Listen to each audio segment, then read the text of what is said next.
I'm going to wait just a few minutes because this is the first session and people are slowly coming in. And so we have, originally I thought we were going to spend 3 hours from 9 to 12, but then I saw the program, it says 9 to 1. So we have an extra hour.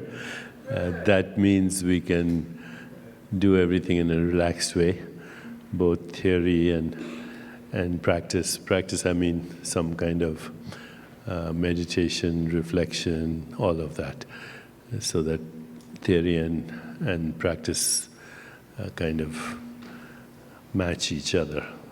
If that's okay with you, because usually at science conferences there's no meditation. But we'll do that today if that's all right. Yes? Yes. Okay. Okay, so let's wait 5 minutes. Some of you might be wondering what these big chairs are, including one over there. These are grounding chairs, and if you go to our booth, the Chopra Foundation, Chopra Center, Jayo booth, you can pick up literature on these grounding chairs. So, and there are grounding mats and other grounding devices. And the idea behind this grounding movement is very simple. Anybody who's ever walked on the beach or on the ground, not on a cement pavement, but on the ground or on grass, barefoot, how many people have done that? Okay, you feel good, right, when you walk on the beach? And the reason is you're connected to the ground. And we are part of the earth recycling. Our body is part of the earth recycling. So people noticed a few years ago that when you are grounded, when you walk on the ground, you're connected to the earth. It makes people feel better subjectively, but also they have less jet lag, they sleep better, and in general, they don't get so fatigued. And so that was anecdotal till people started doing research on the phenomenon of grounding.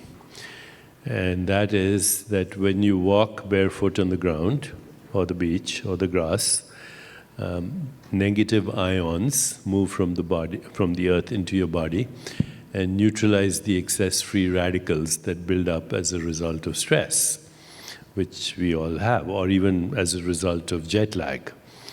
So the earth is a big battery, and so is your body.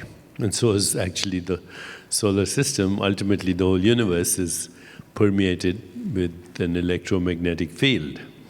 So when you ground yourself, you essentially connect with the earth, its electromagnetic field.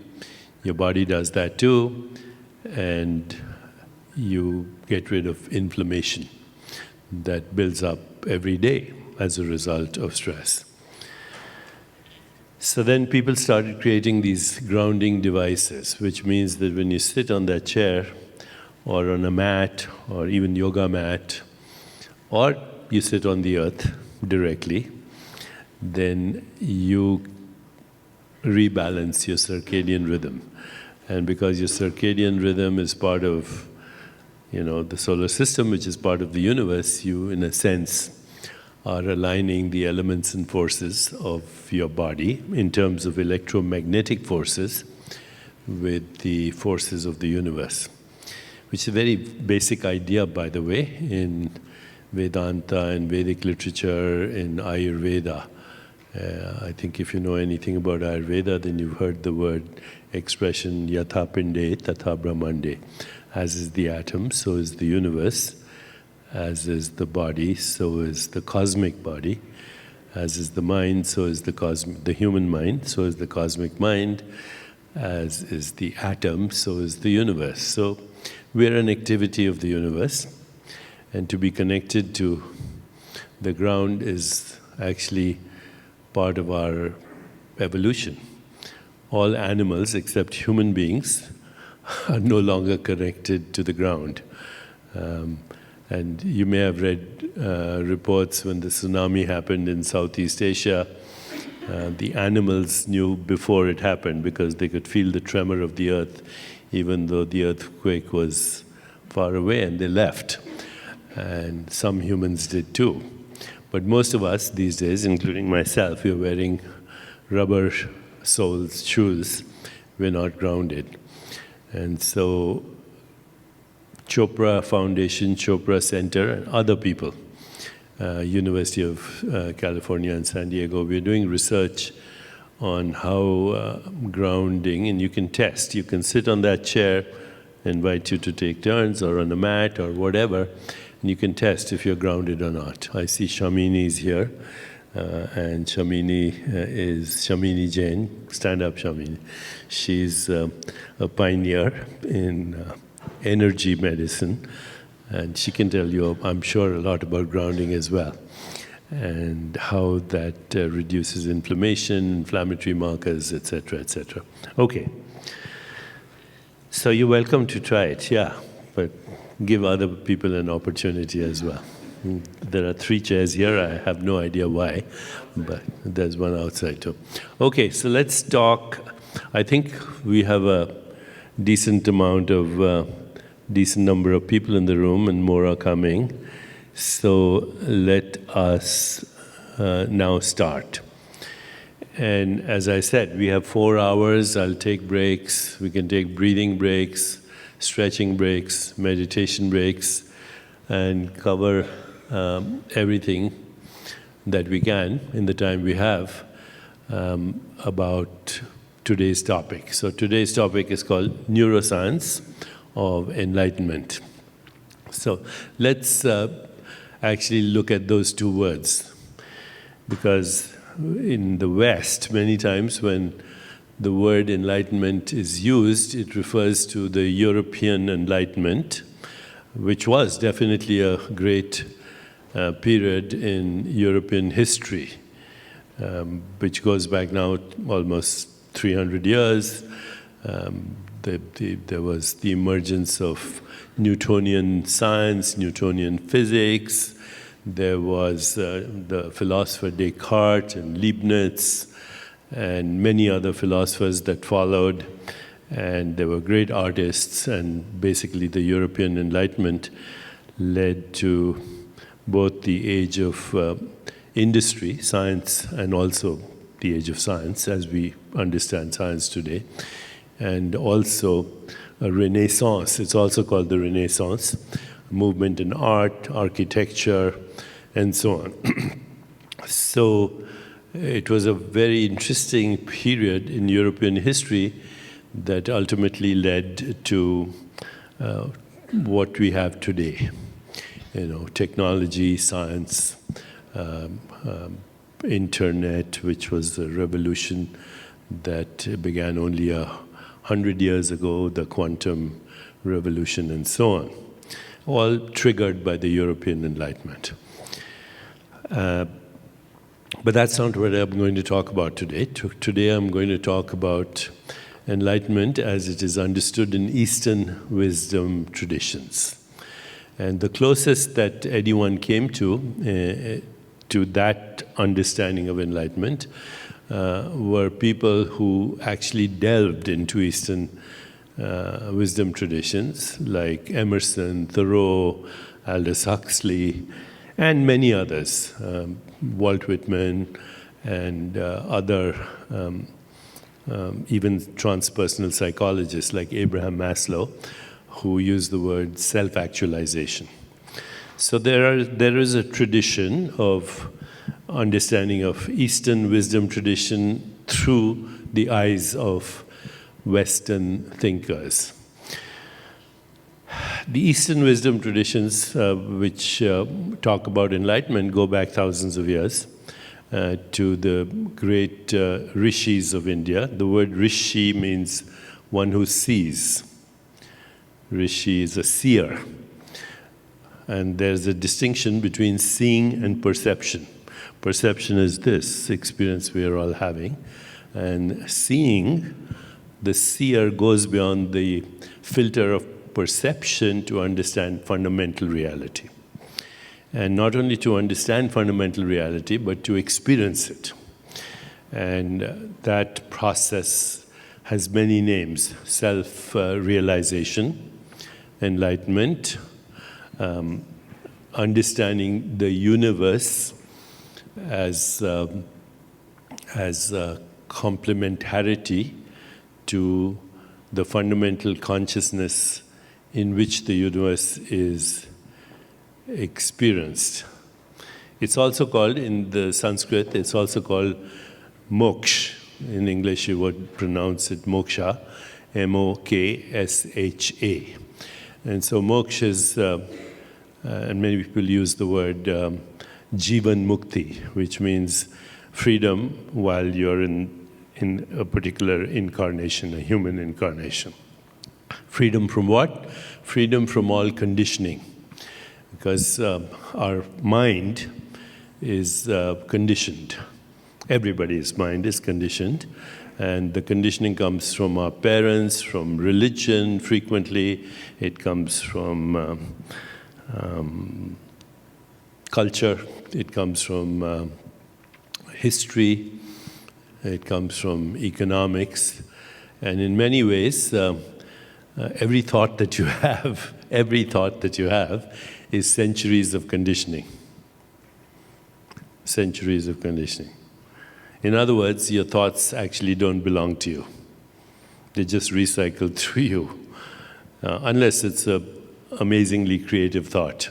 You know, Einstein, E is equal to mc squared, a breakthrough in science, in art, in a deeper understanding of creativity.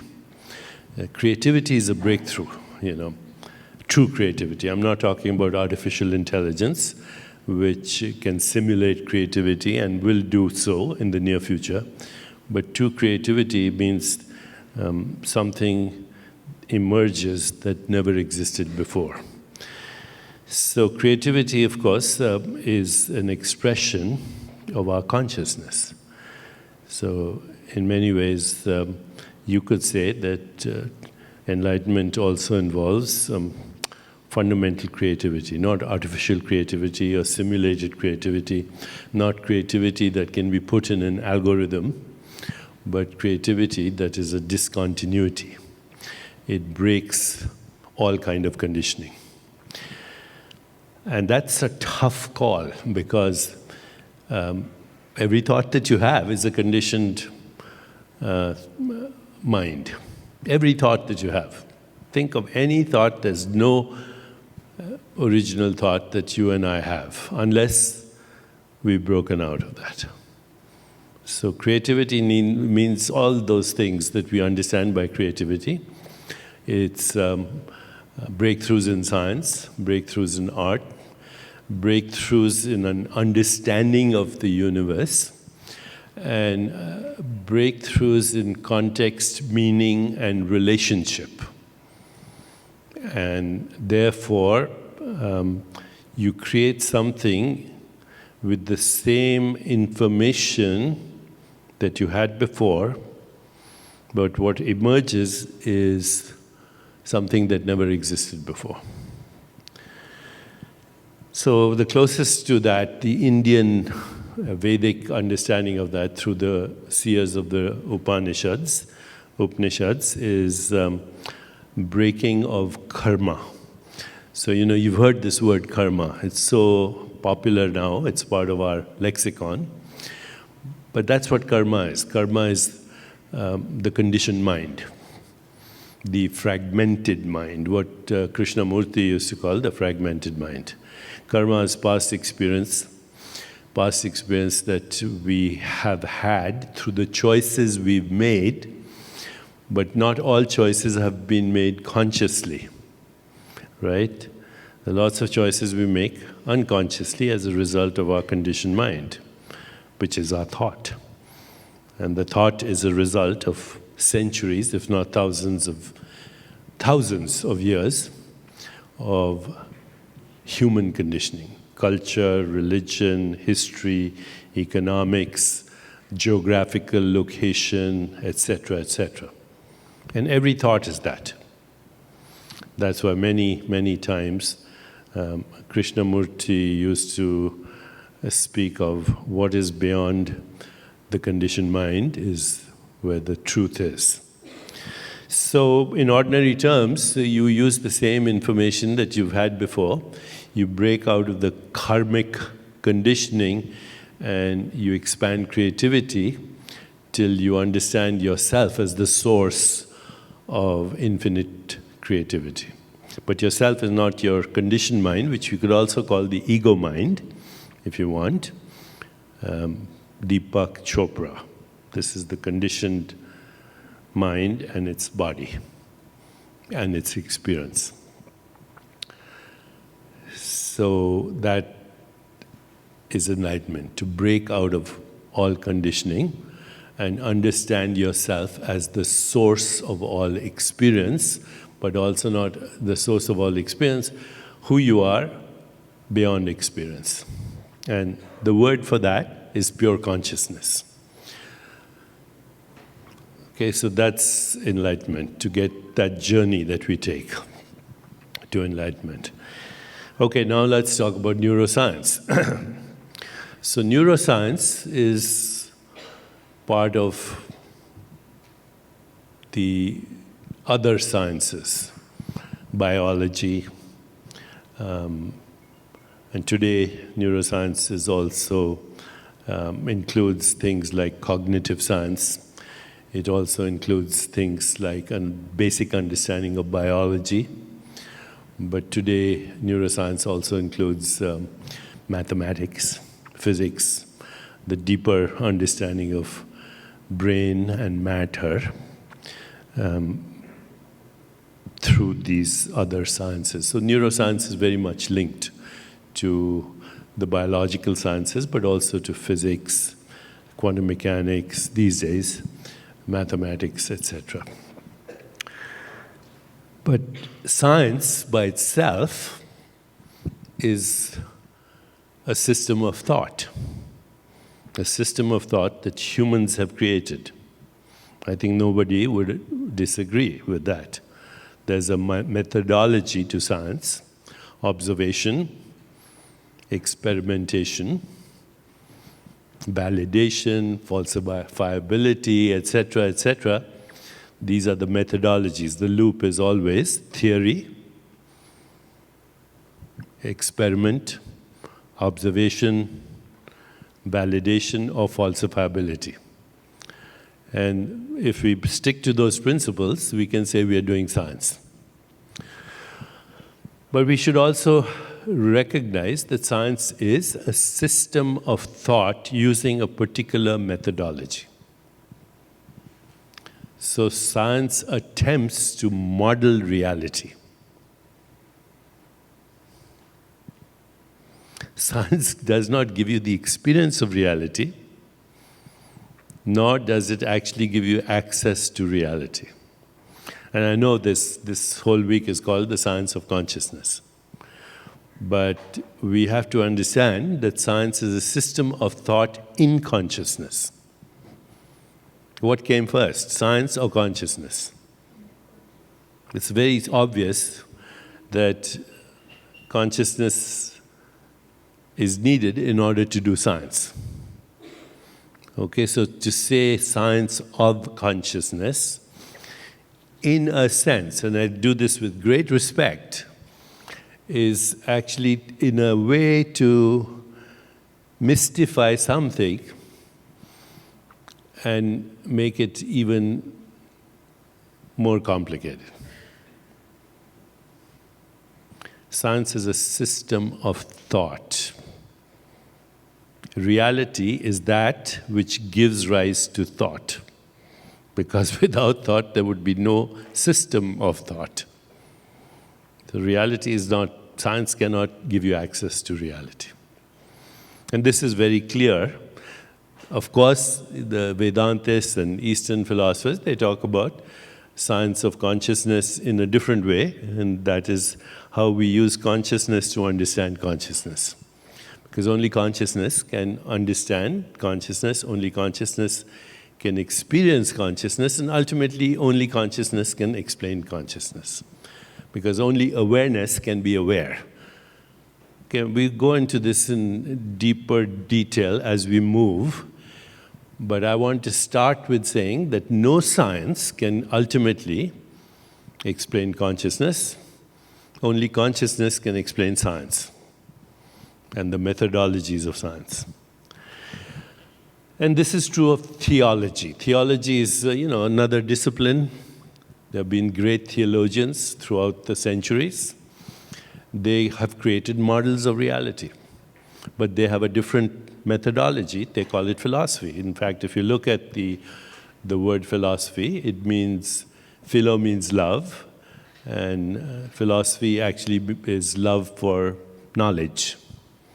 So philosophy, in fact, science used to be called natural philosophy before we started calling it science. But again, theology is a system of science. A system of thought. It's a system of thought, different methodology. Introspection, understanding, theories about reality, so on. What about religion? Well, traditional religion is also a system of thought. Okay. Of course, based on probably an experience that whoever was the founder of that religion had. The experience, usually when you look at the common experiences of religion, they include, number one, transcendence. Transcendence means going beyond subject-object split. Right now I'm the subject of experience, you're the objects of experience, so is this room. But for you, of course, you're the subject, and I'm the object, as is this microphone. But in fundamental reality, there's no subject-object, it's all one activity. You are an activity of the universe looking at itself through a human nervous system. So the subject-object split is artificial. All of our science is based on subject-object split. Observer, observed. And yet science works. I mean, I'm using a microphone, we all use computers, we came from different parts of the world, taking jet planes, all because of science. Our whole technology today, both divine and diabolical, is because of the modeling we create through science. But I go back to religion is also, for the most part, a system of thought, but based on an experience. And the experience was transcendence, going beyond subject-object split, number one. Number two, the religious experience. I'm not talking about religious ideology right now. Ideology straight away says ideas. And of course I have to use words, so I'm expressing ideas because without words we would not be communicating. But we have to remember what the great Sufi poet Rumi said, God's language is silence, everything else is poor translation. So everything else, religion, science, theology, philosophy, are poor translations. Religious experience is different. Religious experience is based on transcendence, going beyond subject-object split.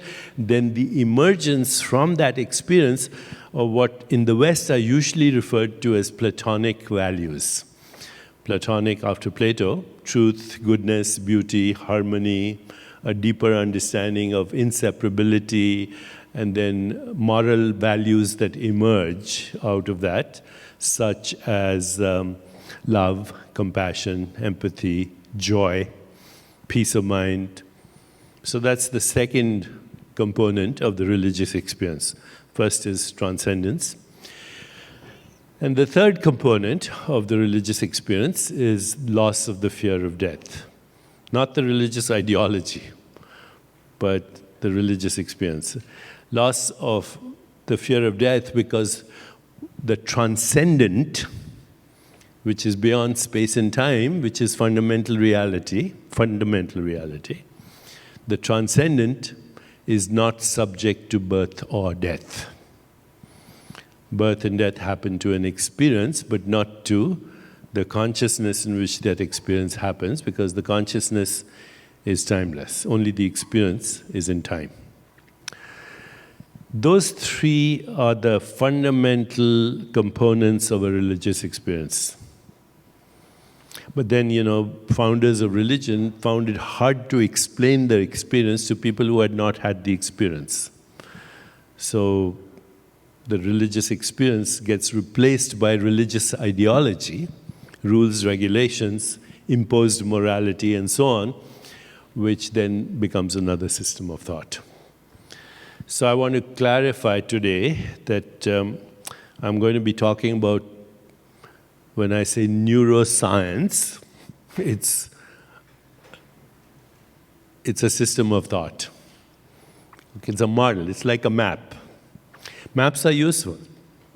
And if I tell you, I'll meet you at the corner of 56th and Broadway, then it's likely that we'll meet at 12 noon on Sunday, May such and such, year such and such. Remember, those are all artificial constructs, right?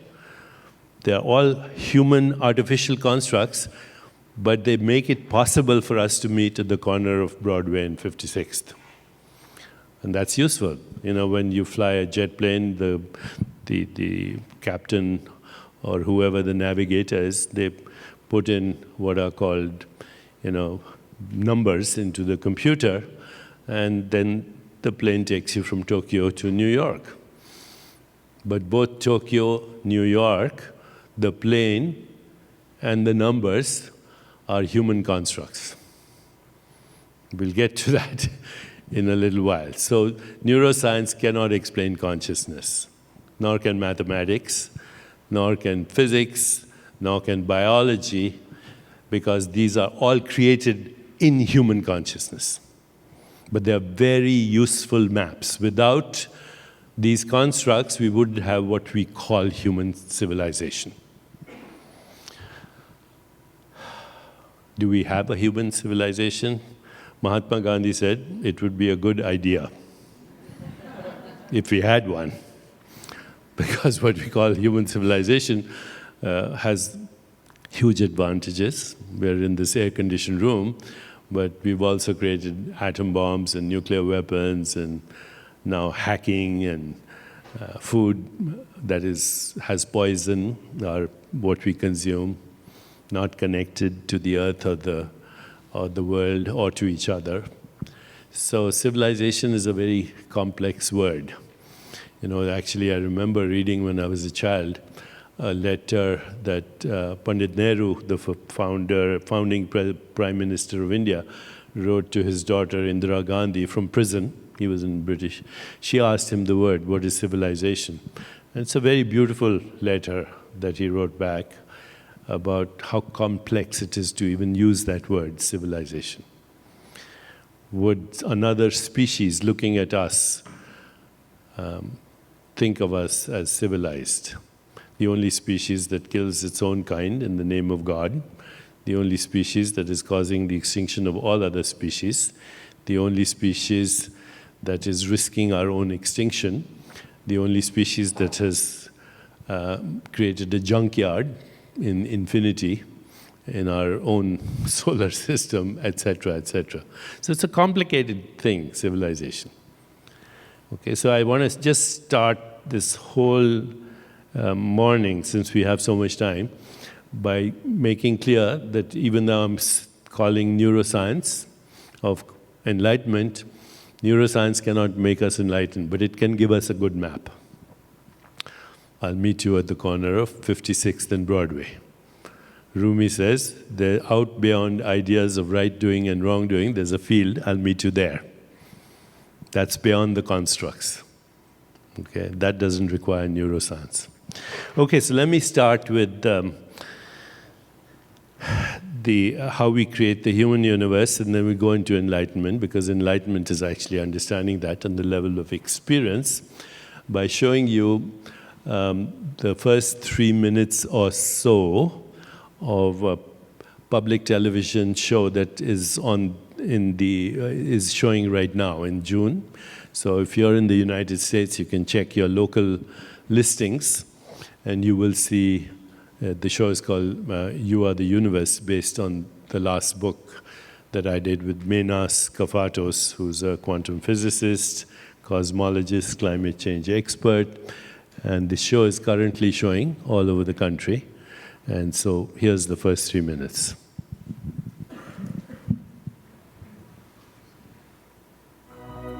I'm Dr. Deepak Chopra. In the next 60 minutes, I hope we can all together, with a little help and insight from me, help solve the mystery of our existence. I was traveling through the country, and one of the places that was part of my tour was Los Angeles. I was picked up at the airport by my son Gautam and my grandson Krishu as we call him, who was then 5 years old. He's a very smart little mind, a very smart little fellow. So as we got out of the airport, he looks at me and he says, Dada. Dada is the Indian word for grandfather on the father's side. He said, Dada, what is dark energy? Interesting question to come from a 5-year-old. And I said to him, what do you know about dark energy? And he said, it flows through the night sky. Very poetic, very beautiful. I said, what else do you know about it? He said, it's 70% of the universe. I'm thinking to myself, how does he know all this? We get out of the airport, we're driving in the car, we're driving in Santa Monica. I roll down the window and we can smell the ocean, we can see the ocean. He looks at me again, he says, how did they make that? I said, make what? He said, how did they make the ocean? I said, who make the ocean? And he said, they. I said, that's not a precise question. You have to tell me what you mean by they. And so I can see him thinking for a bit. And he reframed the question. He said, how did the ocean get made? So I said, the ocean got made the same way as the earth got made. A giant star exploded, and that was the solar system. We're a planet amongst many. The ocean is part of the elements of this planet. And then I kind of turned to him and I said, do you know how many planets there are in the solar system? And he said, well, if you count Pluto, there are 9. But if you don't count Pluto, because some people don't think Pluto is a planet, then there are 8. I said, and where did the solar system come from? He said, the galaxy. I said, where did the galaxy come from? He said, the universe. And I asked him, I said, and where did the universe come from? And without batting an eyelid, he said, from another dimension. So, you know, I'm Indian. I'm thinking, who's this kid? You know, we believe in reincarnation and all that. So I'm thinking to myself, Galileo, Copernicus, maybe even Einstein. I said, Krishu, how do you know all this? He said, it's on my Pokemon.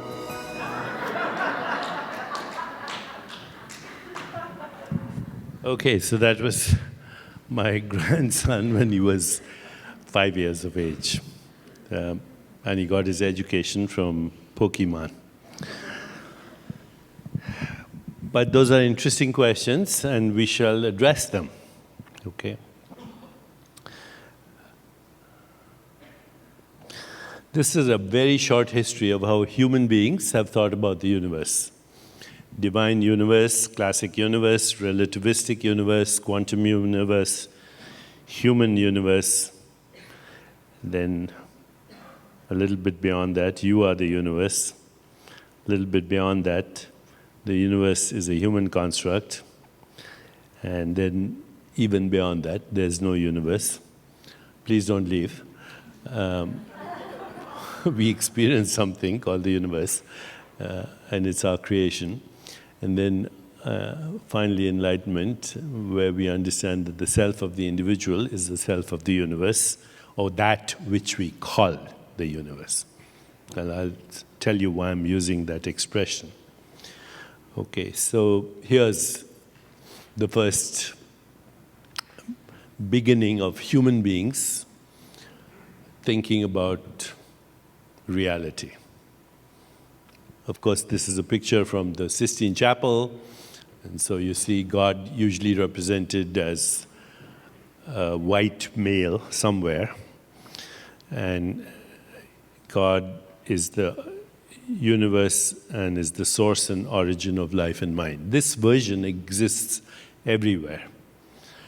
But God is usually, not always, thought as in anthropocentric terms, depending on the era of when the religion was founded, usually patriarchal era, so therefore God is male, God is depicted as old and wise, a great sage, and God is basically the source and origin of life and mind. This version is there in almost every religion. And this is now the European Enlightenment. Sir Isaac Newton, by the way, who was a biblical scholar and actually did believe in the literal version of the Bible, but at the same time, an extraordinary mind. So, you can be religious and scientific at the same time. And basically, he came up with the beginnings of science, and the giant of science, really. The universe is, by classic, I mean the experience, space-time and matter, created by fixed laws of nature, knowable through human reason and logic.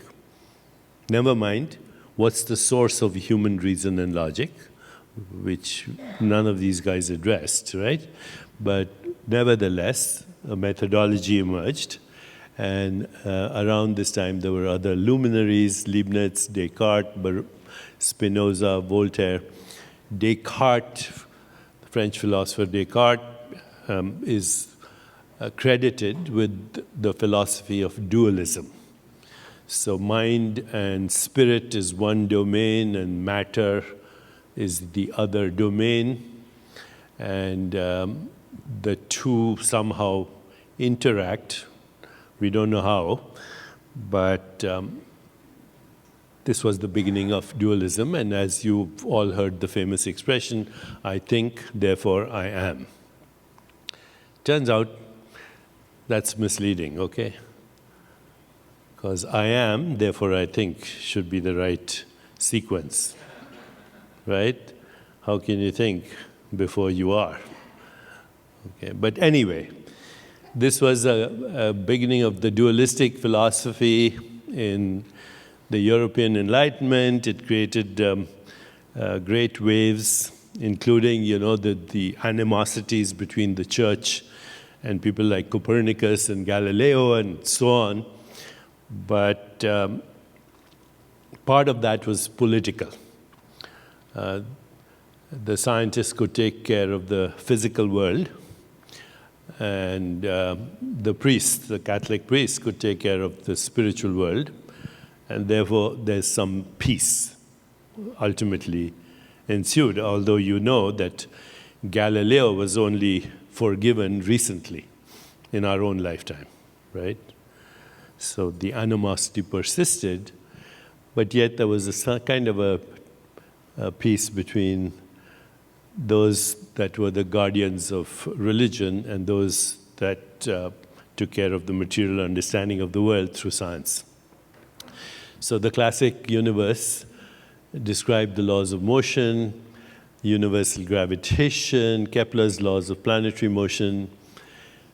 Kepler was the one who actually explained planetary motion originally. Newton, who formulated the laws, but Newton explained them in mathematical terms much more elegantly.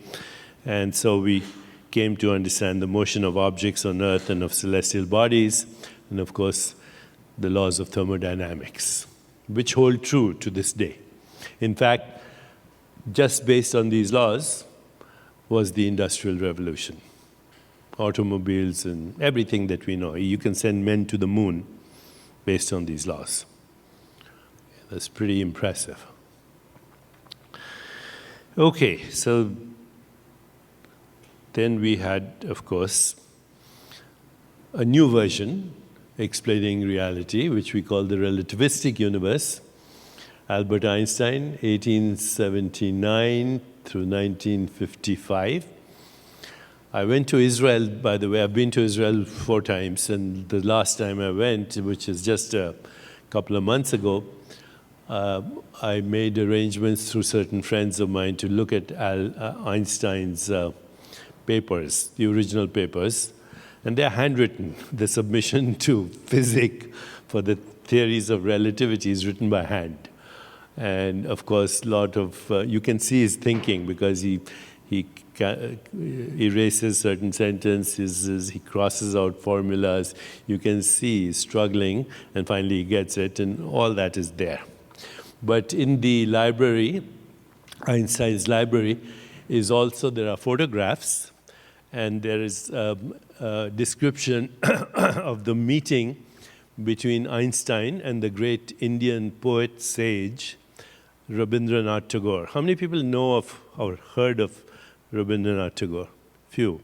So Tagore was an Indian poet, came from a very illustrious Bengali family. The father was also a great philosopher. Tagore's family was one of artists and philosophers. But Tagore became the most famous of them because he published a collection of poems called Gitanjali, which his friend W.B. Yeats from Ireland helped translate. Actually, W.B. Yeats found Tagore, discovered Tagore, and Tagore ended up getting the Nobel Prize in English for a translation of Bengali poems. And so there was a lot of curiosity about Tagore when he got the Nobel Prize.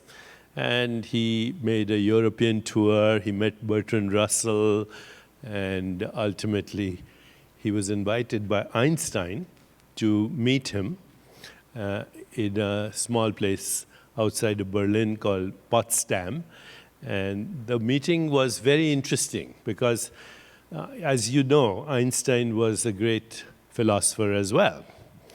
But he was wedded to what in Western philosophy is called realism. Today, much of that, what we call realism, is also called naive realism.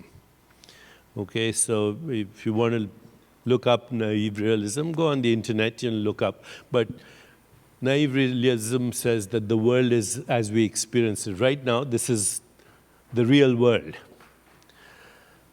which of course leads to all kinds of conundrums, including the hard problem of consciousness, which we'll come to. But Tagore was a realist, a naive realist, great mind.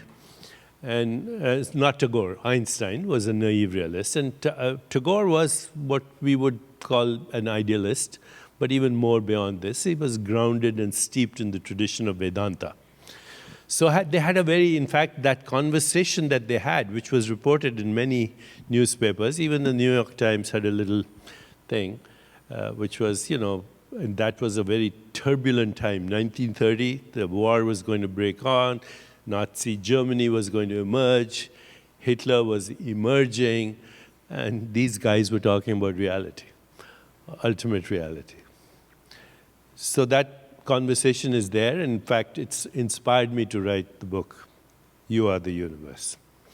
And there's a very interesting argument and very polite argument between Tagore and Einstein.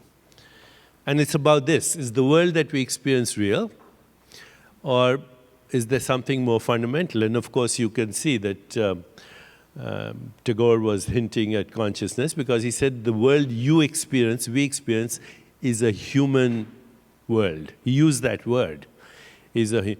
But Einstein said no. There's a human understanding or philosophy about the world, but then there's a scientific view of the world. And Tagore responded to that by saying the scientific view is the view of the scientific human being, to which Einstein had no answer. He said, but my religion, he used the word, is science. Okay. Now I'm not maybe quoting them exactly, but that was the gist.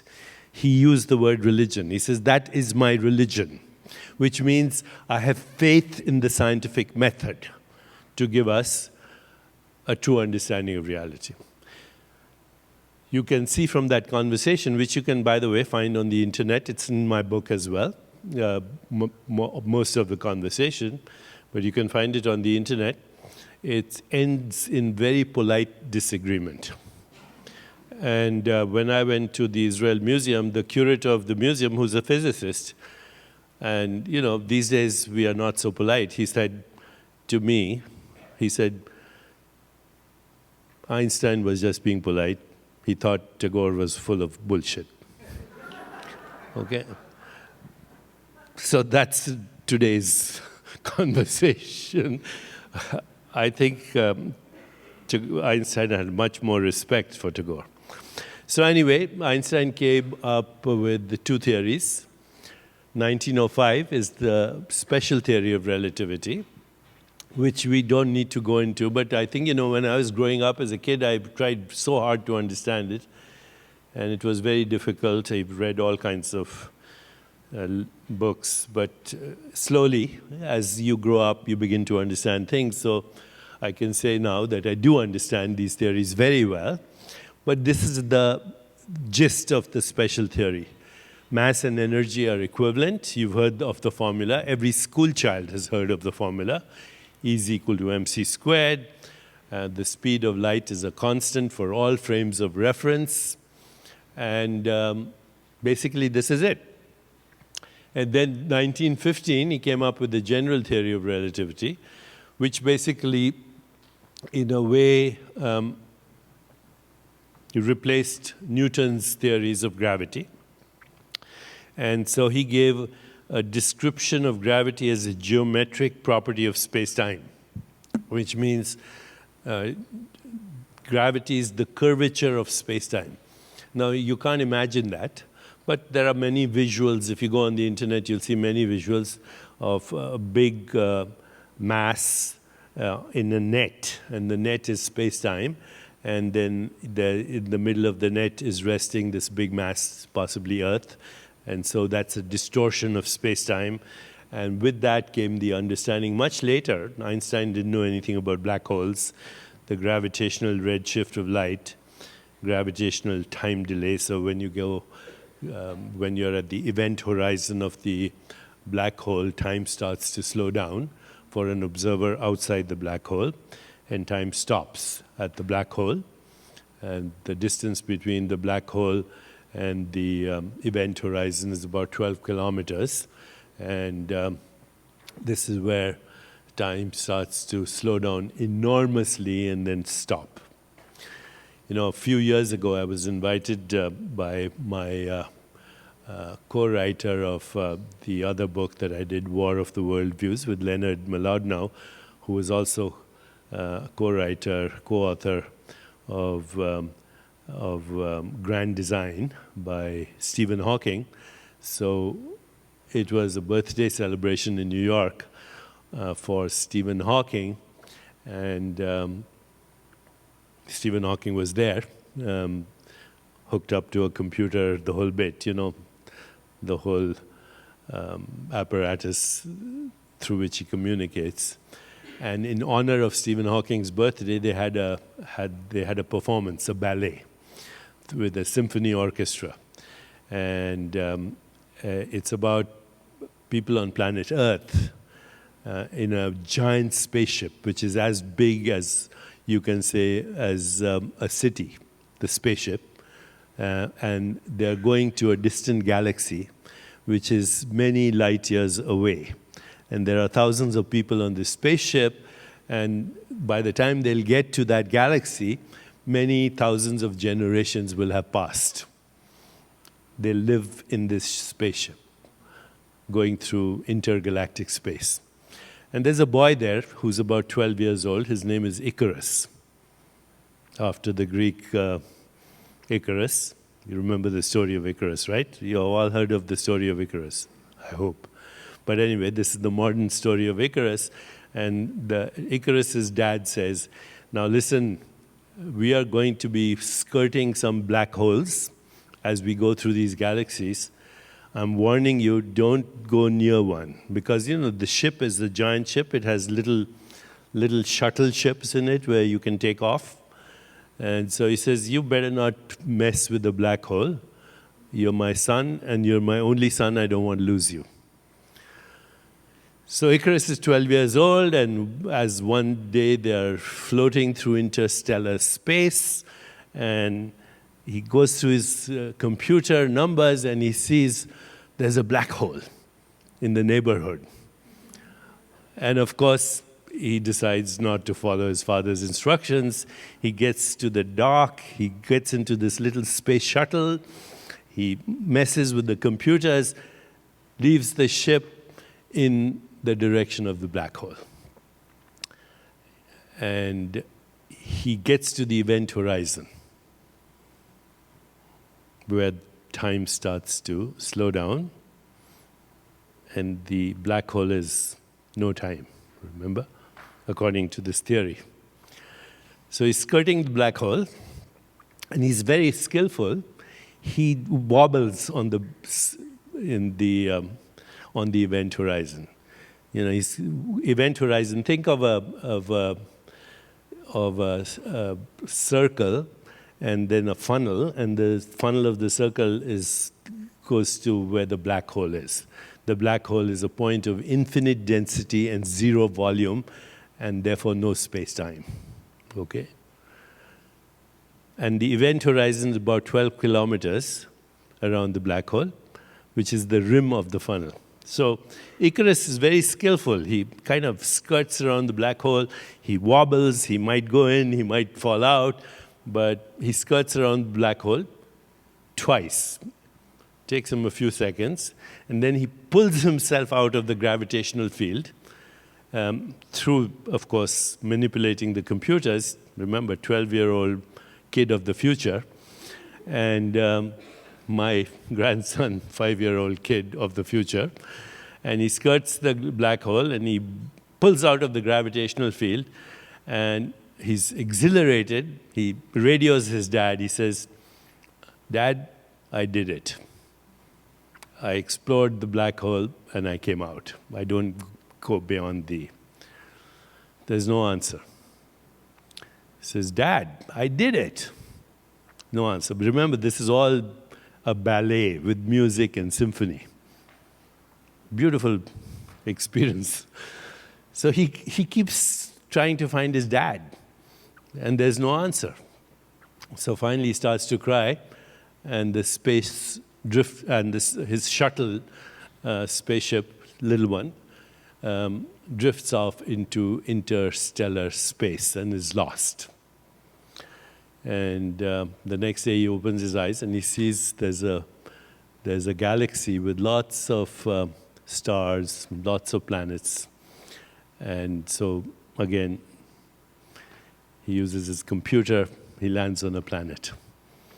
And there are people there. And they look at this boy who's coming out of the spaceship, and they welcome him. They're very happy to welcome him. And then they look at him and they say, where did you get that ship from? He says, that's my father's spaceship, and that's the shuttle. They say, yeah, but that model went out about 10 million years ago. So what happened in a few seconds around the black hole was 10 million years for these people. And that was the future generations of the people that had left with Icarus's dad. Now this is a great story because it actually explains. Today people have discovered gravity waves, and you know of the LIGO experiments. So Einstein's theory holds true. I'm reminded actually of a story that I kind of made up many years ago to explain this to my kids. When they were younger, I said an American tourist ends up at the edge of the black hole, just like Icarus did. He looks into it and stares at the black hole, infinite density, zero volume, and he shouts, "Are you God? Are you Brahman?" And a voice echoes back and says, "Yes, I am." He said, "Well, this guy is American, so, you know, I think of myself as American too, partly." He says, "I've heard, Brahman, that on your side of this event horizon, even a penny is worth $1 billion. Brahman says, "Yes, that's true." He says, "Well, can I have a penny?" And Brahman says, "Sure, can you wait a second?" Same story of Icarus. What's even less than a fraction of a second on this side could be eternity on the other side. So anyway, this theory holds true. And the relativistic universe is much more dynamic. Space-time, matter are interdependent. Nobody argues about that. And around the same time as Albert Einstein, there were these other guys, Niels Bohr, Schrödinger, Max Planck, Paul Dirac, Werner Heisenberg. And they were luminaries as well, some of the greatest luminaries of all time. And they together formulated quantum mechanics. This was a joint effort in a way. You know, if you've heard of the meetings in Solvang and Copenhagen, etc., Niels Bohr was the father of quantum physics. Einstein actually gave the first formula, known as the Einstein-Podolsky-Rosen equation, that describes non-locality. Even though he himself didn't believe in it, he called it spooky action at a distance. So Einstein was a reluctant participant. Einstein was a reluctant participant in the quantum revolution, but nevertheless a great contributor. And quantum mechanics basically deals with the behavior of electrons and photons and other elementary particles. It describes fundamental processes which are ambiguous in that there's both wave and particle duality. So before measurement, what you have is a wave of probabilities. After measurement, you have a particle. And the two are totally different. You know, a particle is a thing, supposedly. It has units of mass and energy. And a wave is just the probability of finding something at the moment of measurement. So this gave rise to other understandings. The movement of atoms is random. There's something called the uncertainty principle, which means you cannot know the momentum or the position of a particle with equal certainty.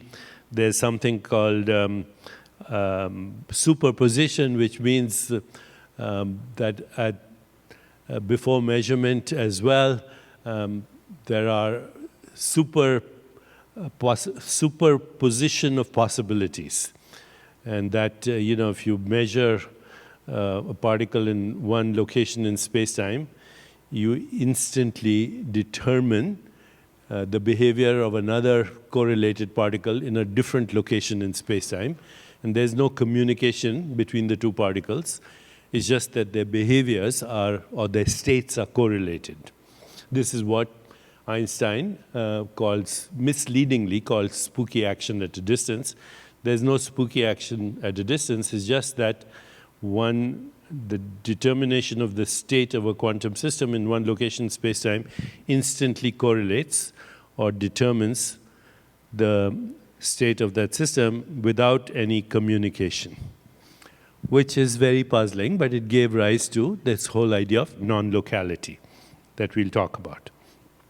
Okay, and here a wave function provides information about the probability amplitude of the position, momentum, and other physical properties of a particle upon measurement. But all possibilities exist before measurement. Okay, so you say, okay, it's very successful, by the way. Quantum mechanics is the basis of everything that we do today. 70% of our economy is based on the calculations of quantum mechanics. That includes your computers, transistors, these days what is called new ideas about quantum computing, but today's technologies are based on the calculations of quantum mechanics, which works even though it maintains that the universe is random, the movement of atoms is random, it can still predict probabilities with such uncanny precision that we rely on it for all our technologies. But then what does that mean? What are the interpretations of quantum mechanics? So what do we mean when we say interpretations? Interpretations are sets of statements which attempt to explain quantum mechanics beyond the recipes it gives for performing calculations. So yes, the calculations work, but what does this tell us about reality? Okay, and so this topic is of special interest to philosophers of science and of course to physicists as well. And so these are the three most important people in my mind after Niels Bohr, who contributed to that, but this is what you go to Wikipedia. I usually don't quote Wikipedia because some of the information is not quite accurate, but when it comes to science, they do a pretty good job, okay? So here are the interpretations of quantum mechanics. We don't have time to go through this, but there are over 20. And every day, more interpretations of quantum mechanics, which should tell you that nobody knows what's going on. Okay? But the two most popular interpretations are the Copenhagen interpretation, which until recently was actually the most popular, which said that the wave function collapses when a measurement is made. So of course a measurement has to be made by some observer. So it brings about the role of the observer into the equation, even though they may be observing instruments, but observing instruments are also extensions of the observer. So this has been the most popular, and this was the original interpretation of quantum mechanics by the pioneers of quantum mechanics. But remember, as soon as you introduce an observer, you've introduced consciousness. A conscious observer has to make a measurement to collapse the wave function. So, you know, fashions come and go in science, and until recently, the most popular interpretation, but recently many worlds and meta-worlds have taken over. They are more popular because they don't imply the role of a conscious observer. Okay? The collapse of the wave function occurs without the need for an observer. But this leads to many other conundrums that I'll explain to you in a moment. So until recently, that was the case, and it no longer is the case. So this desire to interpret quantum mechanics has led to many mathematical guessing games. Eternal inflation, superstring theories, many worlds, multiverses, M theory, and all these are mathematical theories where there is no possibility even of gathering data or making observations from what occurred before the Big Bang, which is the hypothetical event 13.8 billion years ago that gave rise to the universe we are in.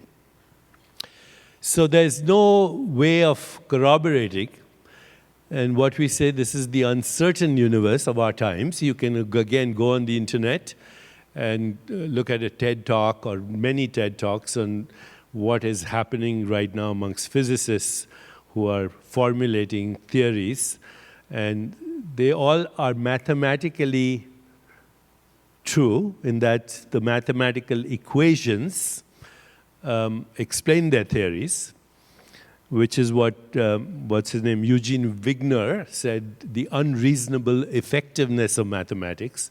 Why is mathematics so effective in predicting what we observe? But these mathematical theories currently, most of them here, including superstring theory, eternal inflation, M theory, cannot be validated, even theoretically.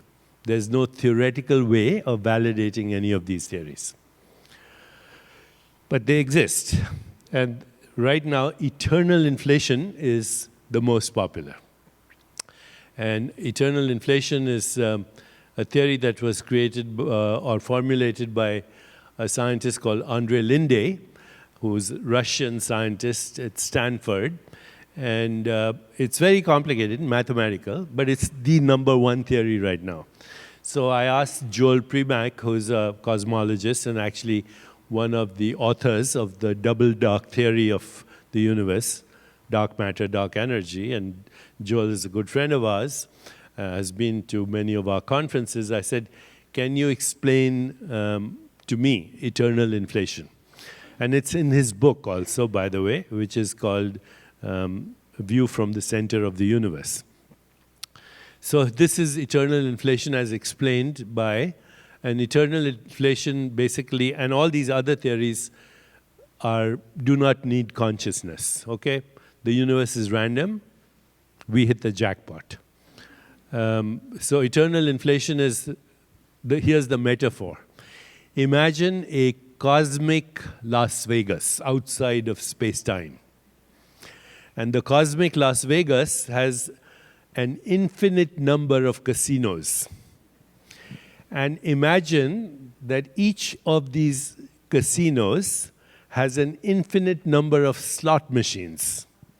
And then imagine that each slot machine is throwing up coins randomly for an infinite amount of time, for eternity. If the coin comes back heads up, it doubles in size. If the coin comes back tails up, it halves in size. And it's totally random, whether you're going to get a heads up or a tails up. Remember, this is a metaphorical way of explaining the math, which none of you would probably understand, I don't. But you ask the physicists to explain it metaphorically, this is their metaphor. Now, so imagine one scenario where there is an infinity of tails sequentially. So you get tails up, tails up, tails up, tails up for almost infinity till the coin gets to Planck size, which is 10 to the power of minus 37 centimeters. And there's a hole in the cosmic casino, which is about that big, a little bigger. And this quantum fluctuation escapes the hole and spins off into a universe. And because this is happening for infinity in infinite casinos and infinite slot machines and infinite coins all at the same time, therefore there are infinite universes. In fact, Stephen Hawking's M theory says 10 to the power of 500 universes. Maybe there are. But because they are in other dimensions of space-time, we will never, this biological apparatus, will never be able to experience them. So that's the #1 theory right now. we hit the lottery. We hit the jackpot. There are infinite number of universes. And if they have living beings or species, then they are not like us. But we cannot say anything about them except they are mathematically possible. And if you read this book, The Mathematical Universe, by, what's the guy at MIT? Huh? Tegmark. That's, Tegmark says, if it's there mathematically, then it's there. Okay, and there may be validity to that, but there's no way for us to understand that. Max Tegmark, thank you very much. So here we are. We are at a point where the fabric of nature has basically reached a dead end. Dark matter, which is invisible, a hypothetical particle that creates dark matter called WIMP, weakly interacting massive particle. So that's a hypothetical particle that creates dark matter, but we actually call it dark matter because we cannot see it. And the reason we cannot see it is because it doesn't interact with light. So it doesn't reflect light, it doesn't absorb light, it doesn't emit light, it has nothing to do with light. And all our interactions are atomic. You and I are made up of atoms, but dark matter is supposedly not made up of atoms at all. So we cannot interact with it because we are made of atoms and our interactions are through light. Why call it matter then? The reason we call it matter, or they call it matter, is it holds a galaxy together. It's the scaffolding of an entire galaxy. So we live in the Milky Way galaxy, and there are, next door is Andromeda, then Virgo, and on and on. At the moment, scientists compute, cosmologists, that there are 2 trillion galaxies. Mind-boggling. Okay? They also compute that there are 700 sextillion planets. And there are trillions and trillions and trillions and trillions, uncountable trillions of planets. 700 sextillion stars, sorry. 700 sextillion stars, 2 trillion galaxies, and uncountable trillions of planets, and actually, therefore, the likelihood of billions and billions of habitable planets, mathematically. In fact, only recently, if you've been keeping up with the literature, there was a system similar to a solar system discovered next door with possible habitable planets. So, you know, the reason I'm mentioning this is also part of the Yoga Vishishta. There's a phrase in the Yoga Vishishta, infinite universes come and go in the vast expanse of consciousness. Infinite universes come and go in the vast expanse of consciousness. They're like motes of dust dancing in a beam of light.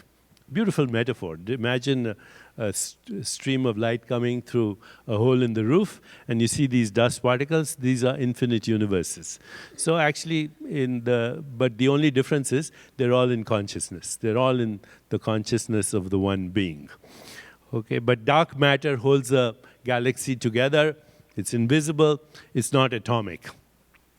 And furthermore, it's almost 26% of the universe.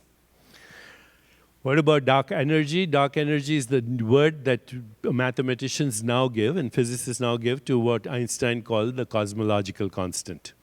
So the cosmological constant is the same as dark energy, which means that there's an energy permeating the universe which is anti-gravity, which is causing the universe to expand. It's based on the idea that the universe is expanding.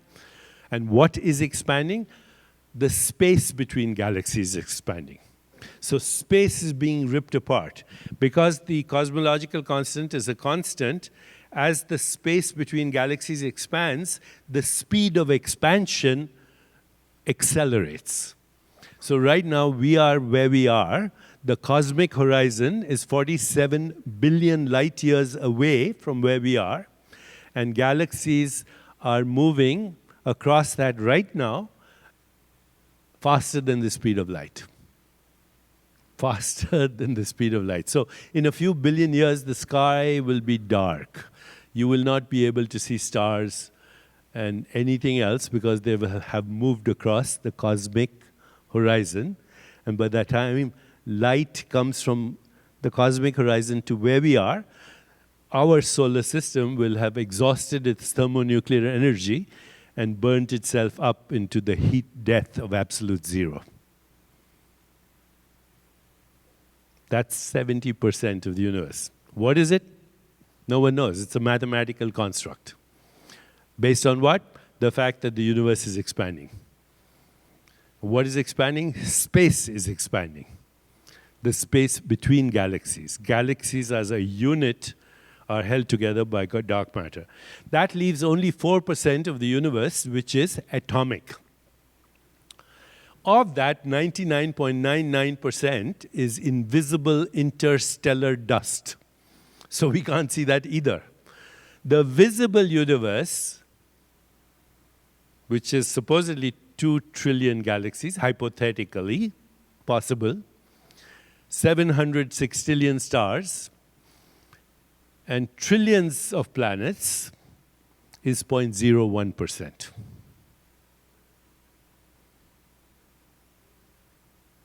The rest is either unknown or unknowable. Now here's the problem with the 0.01%.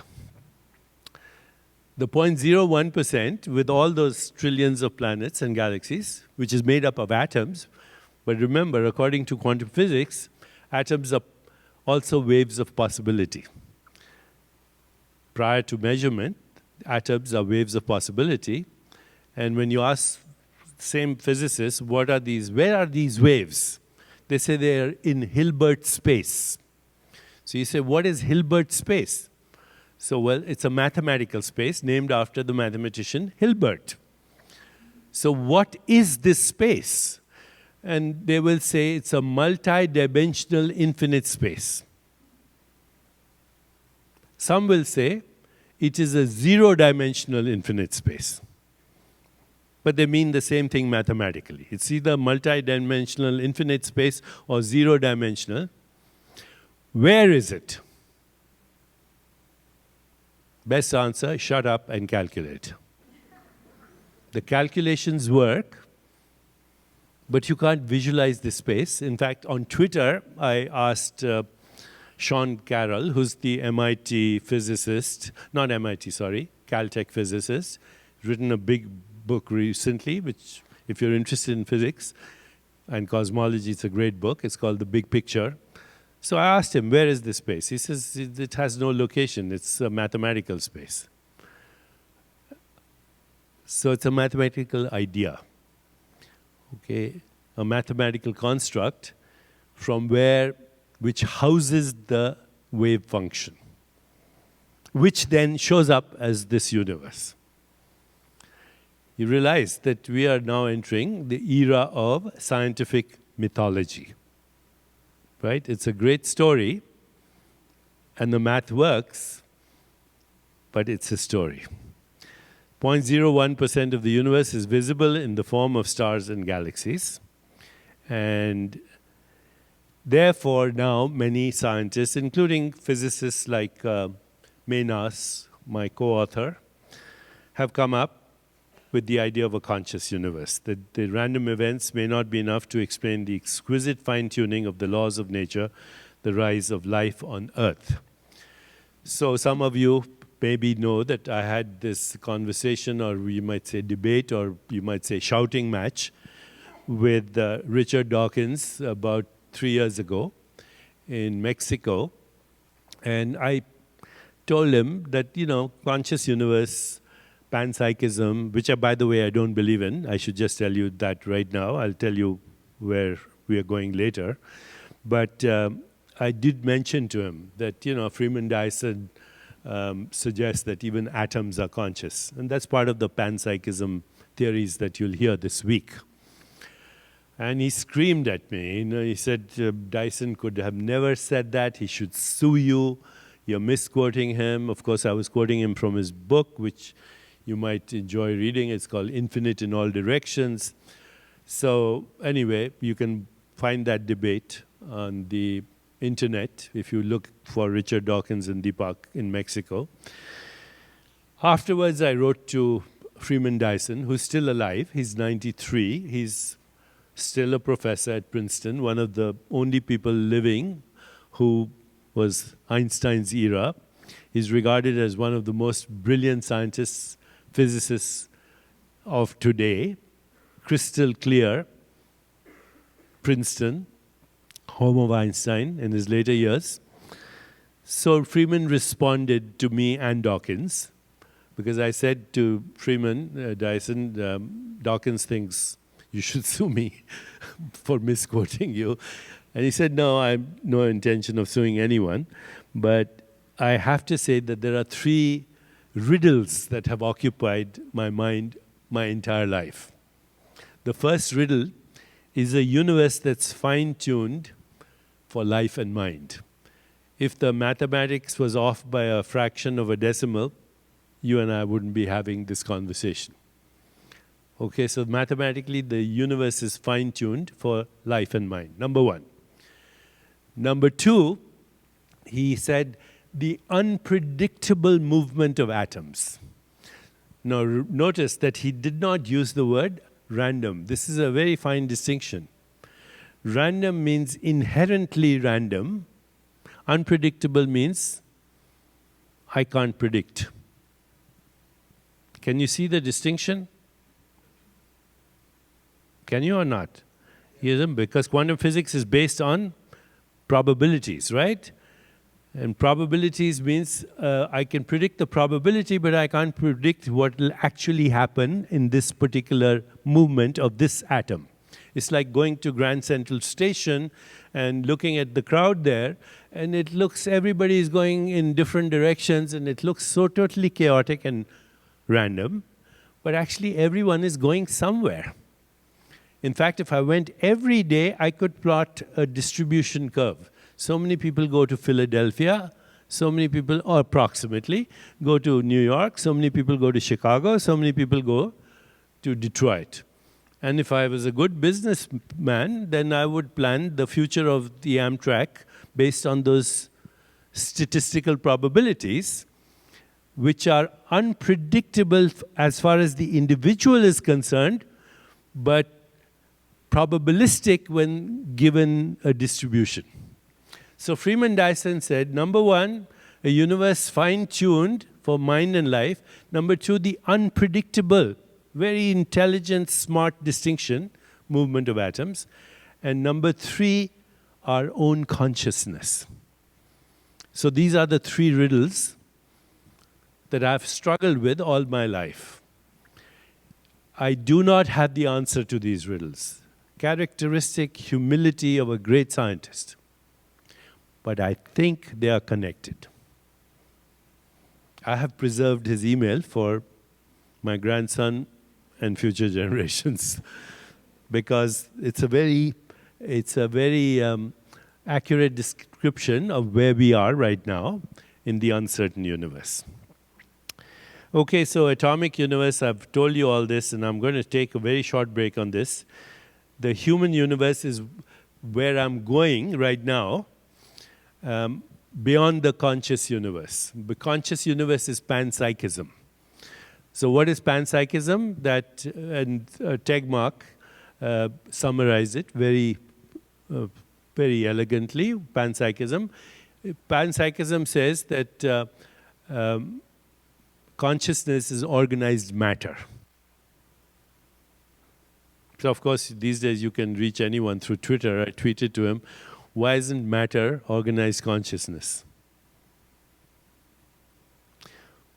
But why panpsychism is still a physicalist theory? Because it presumes the existence of matter first and says wherever there's matter, there's consciousness. So it's what Freeman Dyson called atoms are conscious.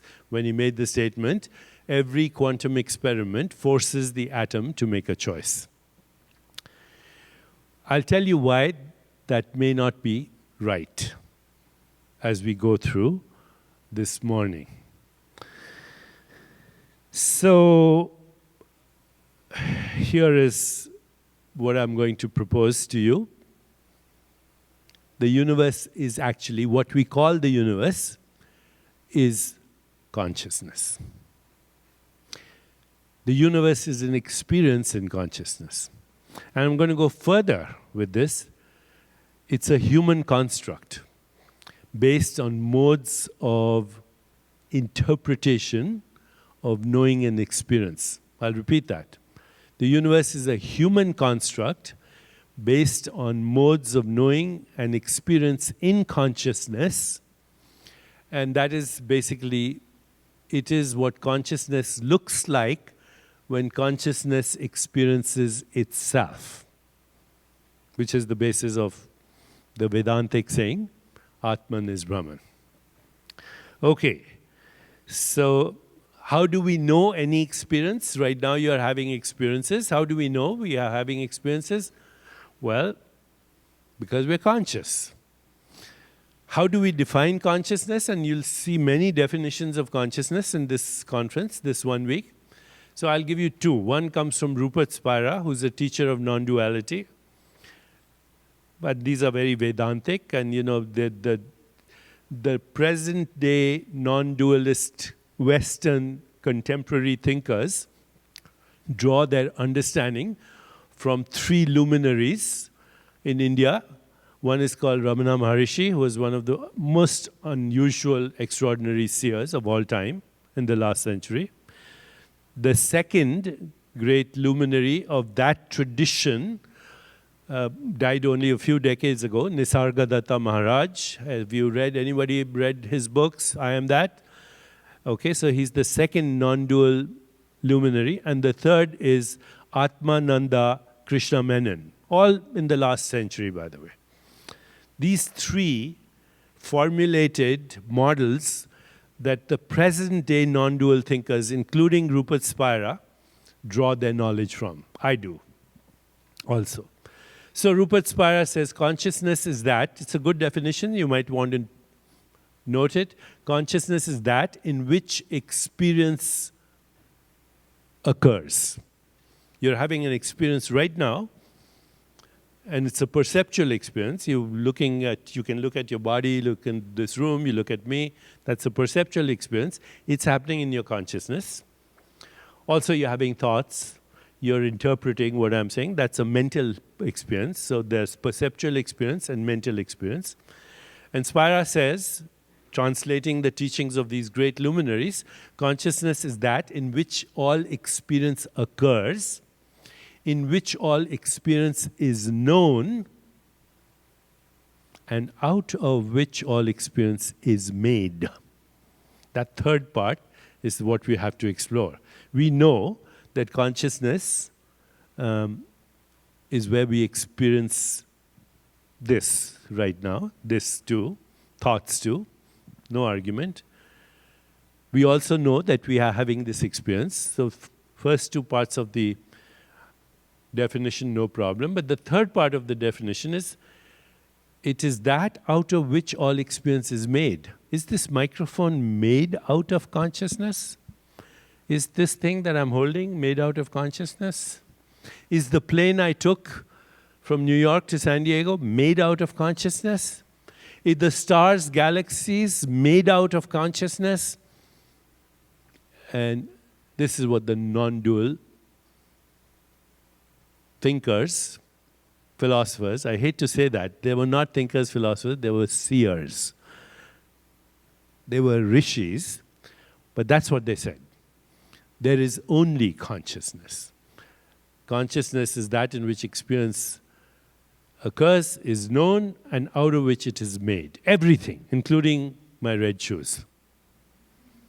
Okay, so that's the last part we have to, today, go to through both intellectual understanding and experiential understanding. Because intellectual understanding is not good without the experience. It's like the mathematical formulas. Okay, those are intellectual without any experience. Okay, so what I'd like to do, I'll start this from the beginning. Let's start this again.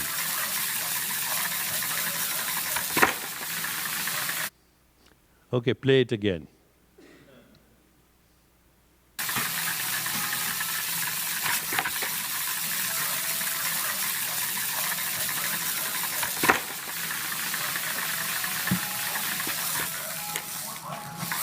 Son, what's it doing?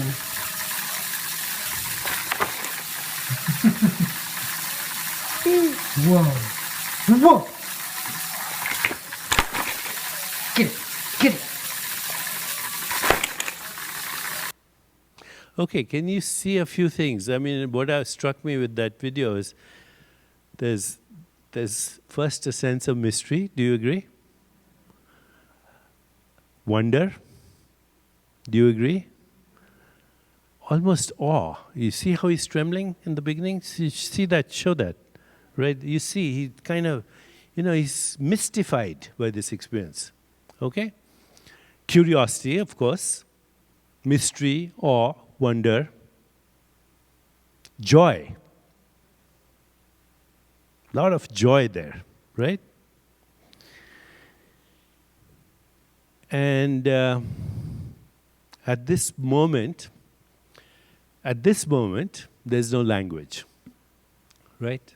There's no word that this kid has. But then what is the conditioned mind?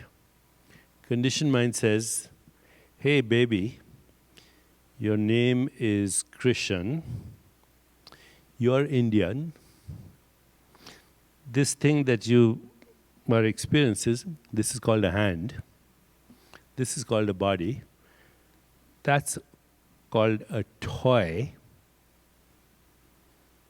You better not eat it, although the baby will try to. Will, taste it, smell it, try to eat it. Is it pleasurable? Is it not? Should I eat it? Should I play it? Should I throw it away? All no language right now, okay? The baby doesn't even know that it has a body, right? Or it has a mind. What does it know? Experience. There is the knowing of experience, and then the wonderment and the curiosity and the joy that is coming from a mind not yet conditioned.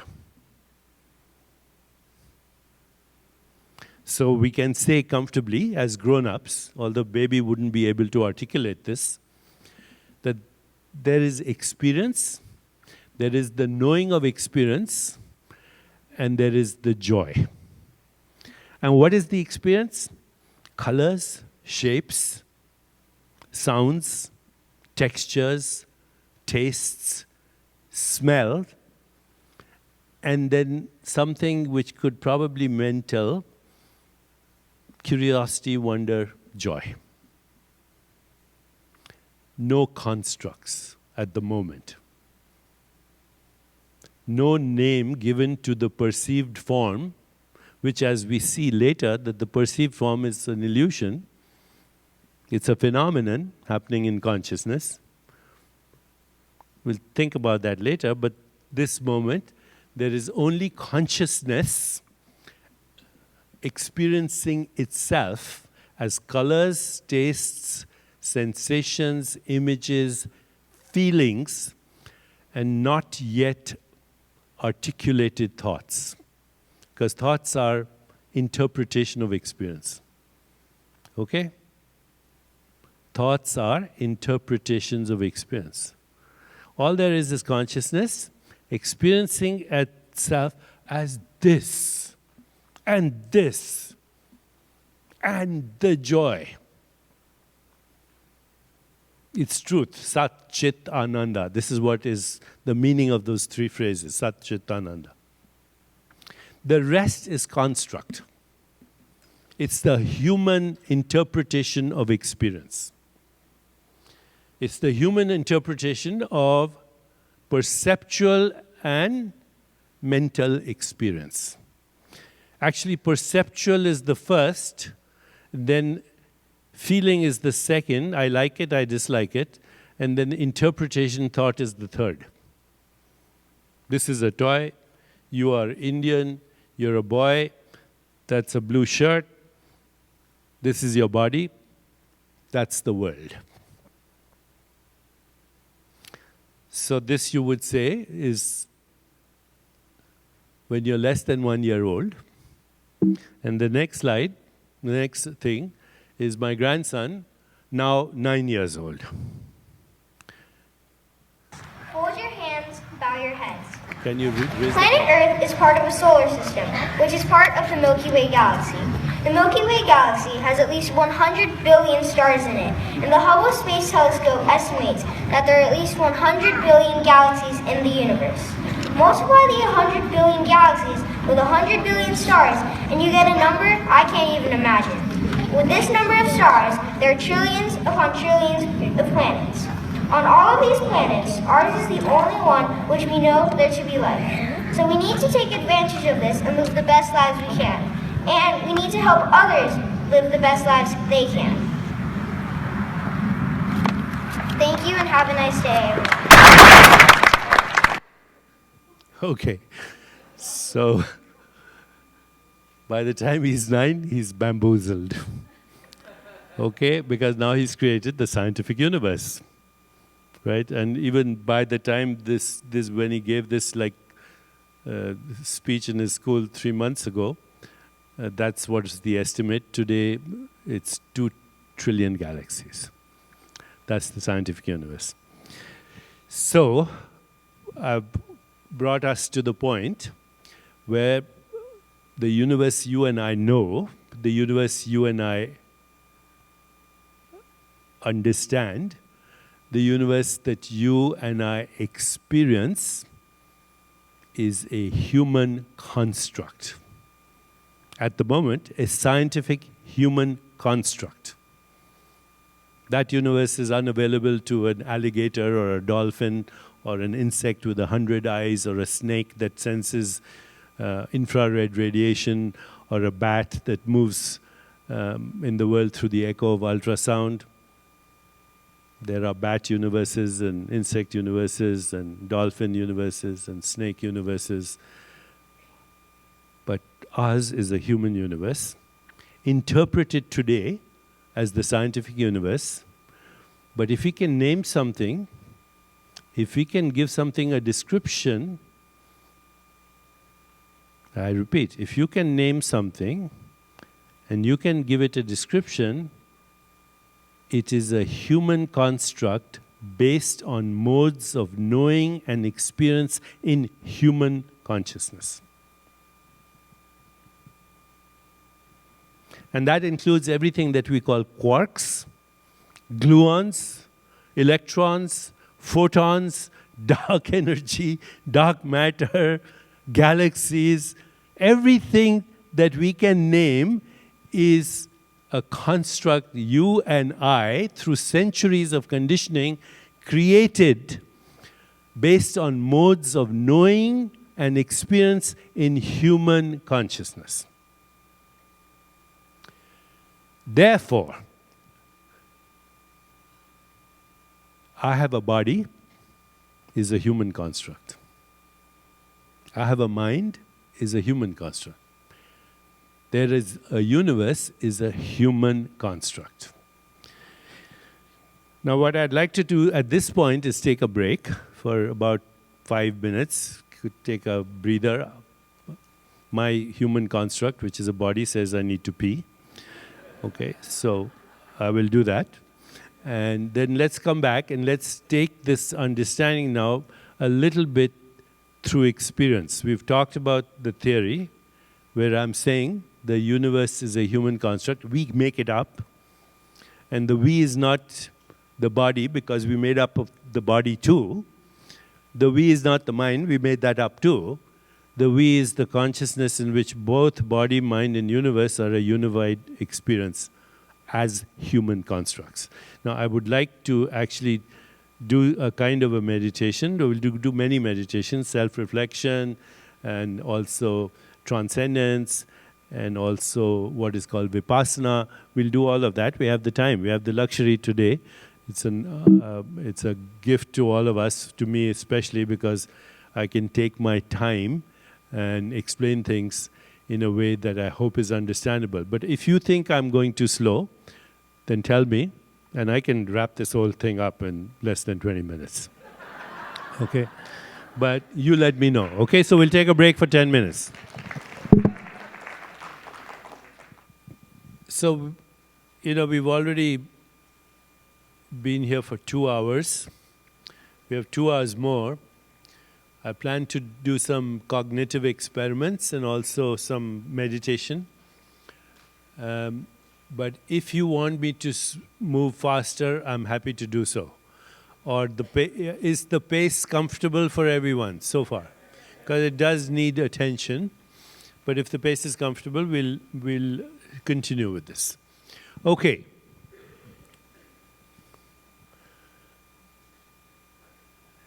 So as you know, in the whole realm of consciousness studies, we have something called the hard problem of consciousness, right?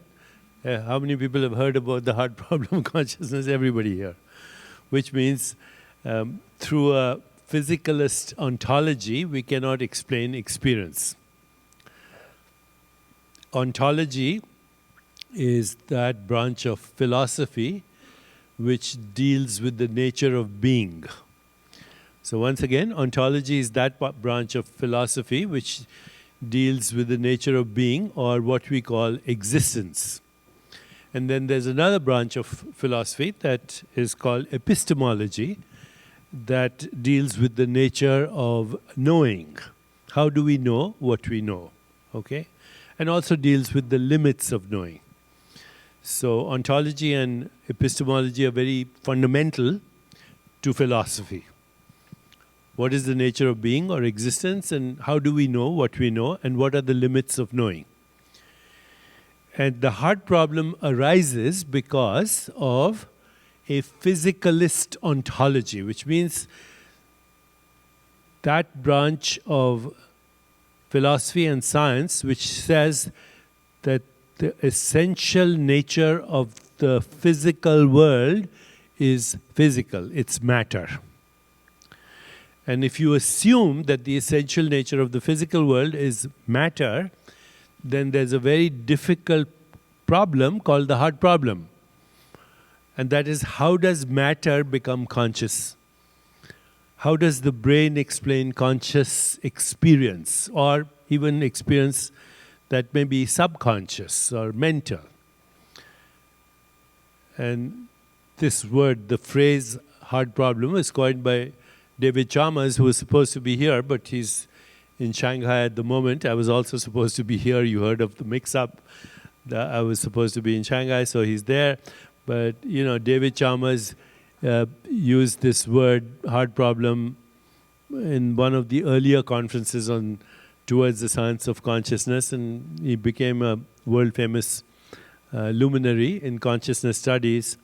He used to be in Australia. He's now in NYU, and I have an apartment in the campus, so once in a while we bump into each other, have dinner, etc. But even though David used the word hard problem of consciousness, the problem has existed for thousands of years. It's called the mind-matter problem. Okay, it's also called the mind-brain problem. It's called the problem of how do we experience anything. Okay, based on a physicalist ontology. And today, by the way, among scientists, they make a distinction between physicalists and materialists. So materialists are those that believe that matter is fundamental, and physicalists include the elements and forces of nature as part of that. So space-time, atoms, particles, force fields, subatomic interactions, strong and weak interactions, electromagnetism, they're all included when we use the word physicalist. Okay, so it's a minor distinction. Materialists and physicalists are the same, but physicalists extend a little beyond just the obvious. That there's matter, but underlying matter are force fields of the universe, the strong and weak interactions, which are subatomic forces, the strong interactions which hold the nucleus of an atom together, the weak interactions which cause radioactive decay, and electromagnetism and gravity. And as you know, those people who are looking for a unified field theory, they have already come up with the equations and the mathematical and other proofs that subatomic particles, strong and weak interactions, and electromagnetism are unified. They're the same thing. What doesn't fit is gravity. And that's the problem right now with the unified field theories. You are all aware of that. And you are also aware that unified field theories today do not include consciousness as part of their looking for a unified field. So that's where we are today with the hard problem. We cannot understand consciousness through assuming that the universe is physical, made up of the forces and the fields and the atoms and the quarks and the gluons and everything else that science talks about. So let's try an experiment right now. Okay? So, and let's do it very leisurely, thoughtfully. Okay? Is everyone having the experience of this entity called Deepak on the stage? You're having the experience, right? In what form are you having the experience? Are you seeing something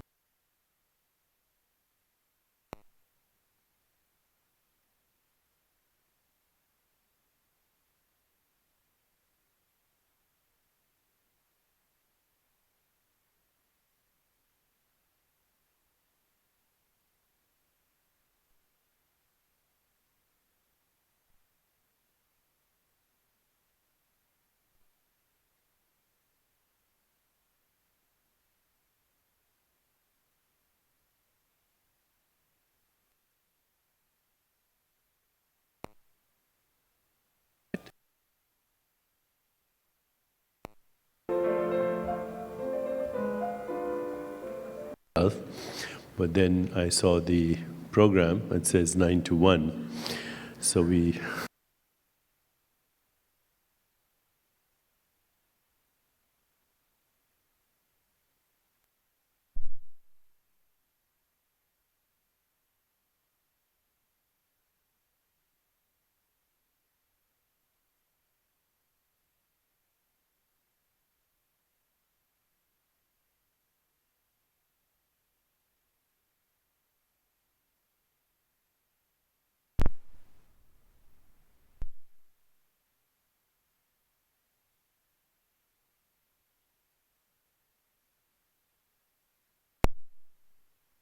advanced, you're likely to say, I'm here wherever you are.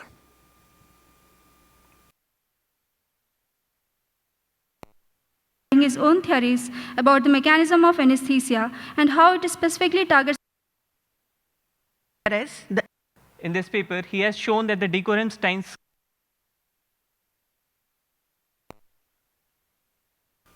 Whoever you are somewhere there for me.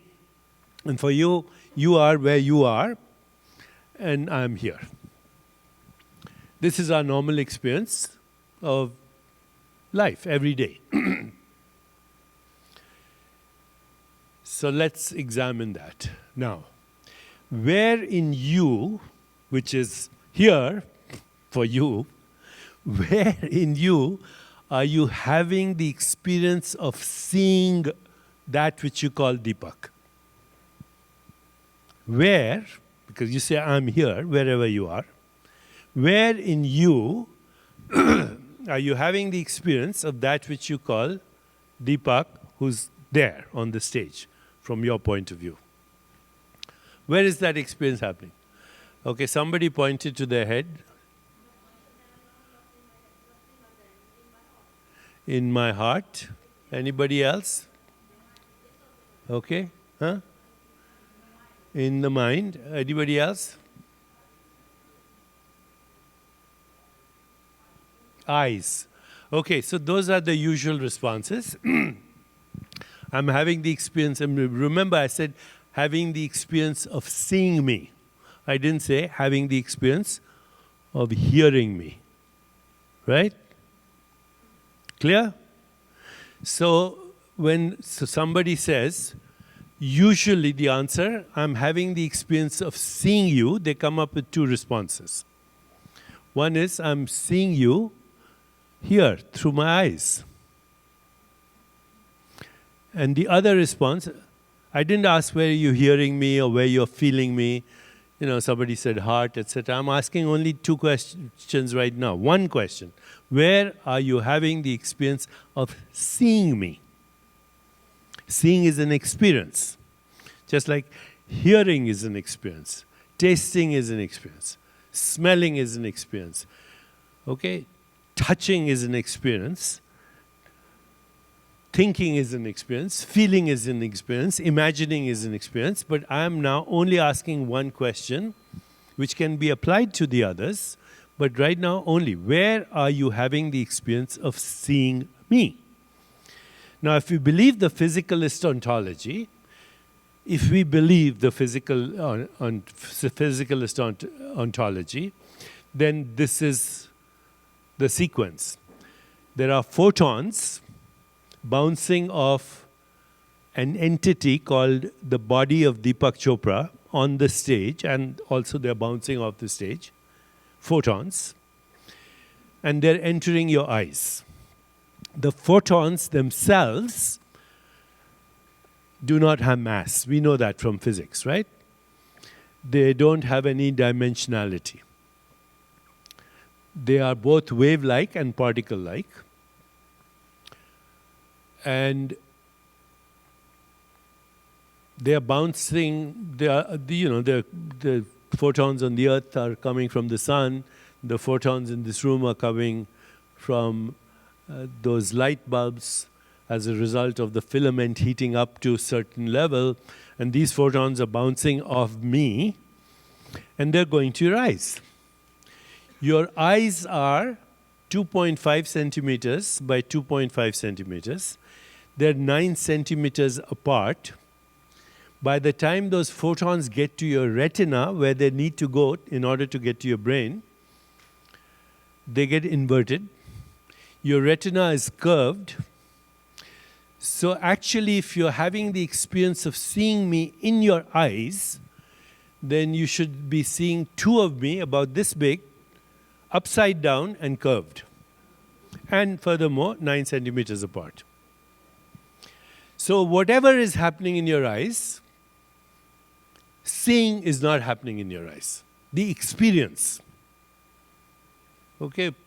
We know that there's a biological correlate that we have created as a human construct. That's happening in your eyes. Electrochemicals in your retina, and then something called an action potential going through your optic nerve into your brain. There's Deepak. There's this room. Okay? But I think you will agree with me that whatever is happening in the eyes, and I'll come to what is happening in the eyes in more detail, the experience of seeing me is not happening in your eyes. Would you agree with that? Okay. So at this point, people will say the experience is happening in the brain. So let's see what's happening in the brain. First of all, your brain is 7 centimeters by 10 centimeters by 15 centimeters or 14 centimeters. It's here. Okay? If the experience of seeing me is happening in your brain, then how do I fit inside your brain? 10 centimeters, 7 centimeters, 14 centimeters. How does this room fit inside your brain? You go outside and you see the Milky Way galaxy. How does that fit inside your brain? You go to the cove and you see the ocean and dolphins, and how does that happen in the brain? That experience. Definitely, something is happening in the brain. What is happening in the brain? Electrochemical activity and electrochemical activity that we call NCC these days. You'll hear this word all this week. NCC means neural correlates of consciousness. And the hard problem is, how does that create this? That's the hard problem. No one can explain that. Furthermore, if I look inside your brain, there is no picture of Deepak Chopra there.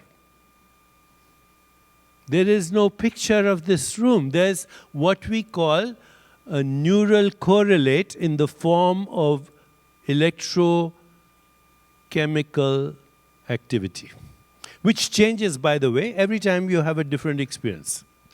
So instead of saying, where are you having the experience of seeing me? You imagine, you can close your eyes and imagine the same experience that you're having now, actually seeing me, but as a mental experience. Or you imagine a beautiful sunset. Or you imagine a beautiful red rose. You imagine the look on the face of your mother when she smiled at you. That's an experience. What's happening in the brain? The same thing. Electrochemistry. So this is the essence of the hard problem when it comes to seeing. We cannot explain seeing. And yet that's what we are experiencing, seeing. So far so good? Well, the same applies to hearing. Right now what is coming to you from here is the vibration of molecules. Air molecules are vibrating. They're causing what we call a vibration of your eardrums. And if you go inside the ear, there are these little things called cochlea. They have little hair follicles. Those hair follicles start to vibrate as a result of the vibration of those tympanic membranes and the little bones that you have inside the ear. The vibration of the hair follicle, these little hairs inside the internal to the ear, that starts an electrical current. The electrical current goes to the brain, and the brain, same thing, electrochemistry. What you're experiencing, though, is this voice. You're not experiencing electrochemistry. You're not experiencing an electrical current. That's the neural correlate. But whatever is happening in your brain, hearing is not happening in your brain. So far, so good. Same thing with tasting or smelling. When you taste something, chemicals react with receptors in your tongue. They send an electrical current, same thing. Same thing with smelling. There's something called a neural correlate, but the experience of tasting, smelling, hearing, texture. When I do this, according to current theory, electrons are bumping into electrons, and then same thing, an electrical current goes. So everything that you call experience, based on a physical ontology, is an electrical current going to your brain. Whether you're tasting, smelling, hearing, seeing, or touching. The common denominator is electrical current. What's happening in the brain? The common denominator is electrochemistry. But you're not experiencing any of that. All you're experiencing is what we call experience, perception. So we can't explain it. That's the hard problem. Okay, we cannot explain what we call the physical world. And that physical world experience is the experience of your own body. Why? Because how do you experience your body? Seeing, touching, smelling, tasting. This is the experience. How do you know you have what you call a physical body? The experience of what you call a physical body is the same as the experience of what you call the microphone. Because the human body is a perceptual experience.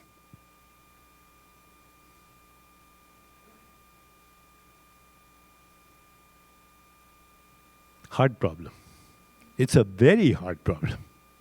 Not only a hard problem, it's almost unsolvable. In fact, many people, many scientists today, that they say maybe humans have not evolved enough to explain the nature of physical reality.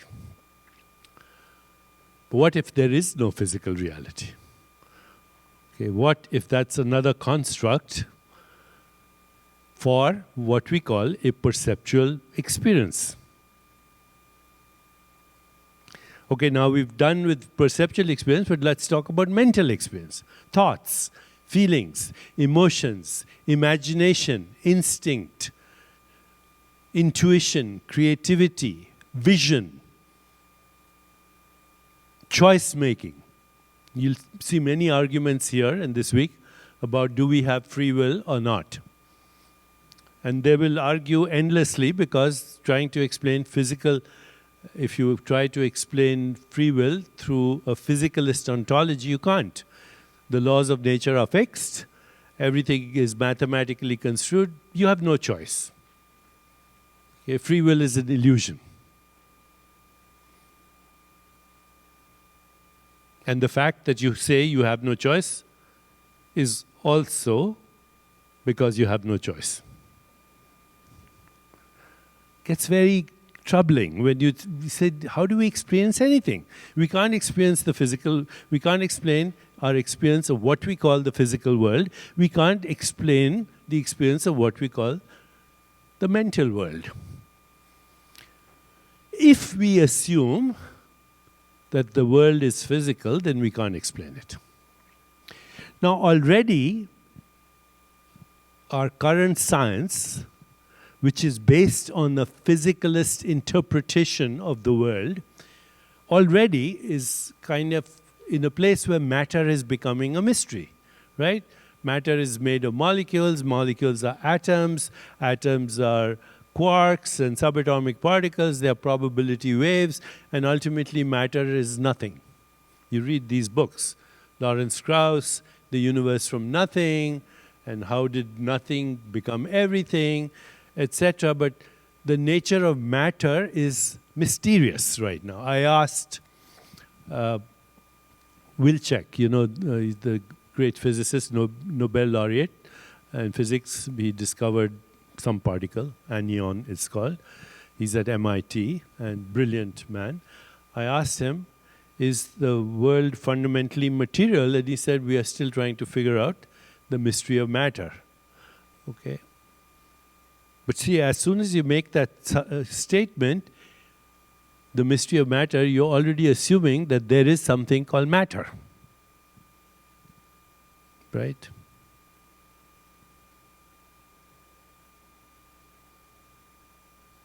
So let's say instead of saying matter, we replace that with experience.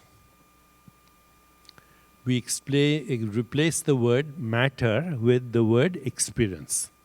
So instead of saying this is a microphone, we said, which is a human construct. Everybody agree? Human construct? Why don't we say this is a perceptual experience? You would agree with that phrase, right? This is a perceptual experience. How do you know there's this? Well, I'm experiencing as seeing. So this is a perceptual process. And now we have a solution. The perceptual process is a modification of consciousness. Okay? Consciousness modifies itself as the perceptual process, in this case, which we call seeing. Where is seeing happening? In the seer. What is the seer? The consciousness in which the seeing is an activity of the seer. And what is the seeing? This, all this, all in consciousness. Now we can say, what about these eyes? You know, when I get a cataract and when my eyes are damaged, I can't see. Right? That's true, isn't it? I need glasses to read fine print. So what are you saying? Eyes are not part of the seeing? Eyes and the occipital cortex are the perceptual process of seeing. Seeing itself is a mental activity. I can choose to see this or that or that or this. Consciousness is that which is giving rise to both the mental activity that we call seeing and the perceptual activity that we call occipital cortex, brain, this stuff, this body.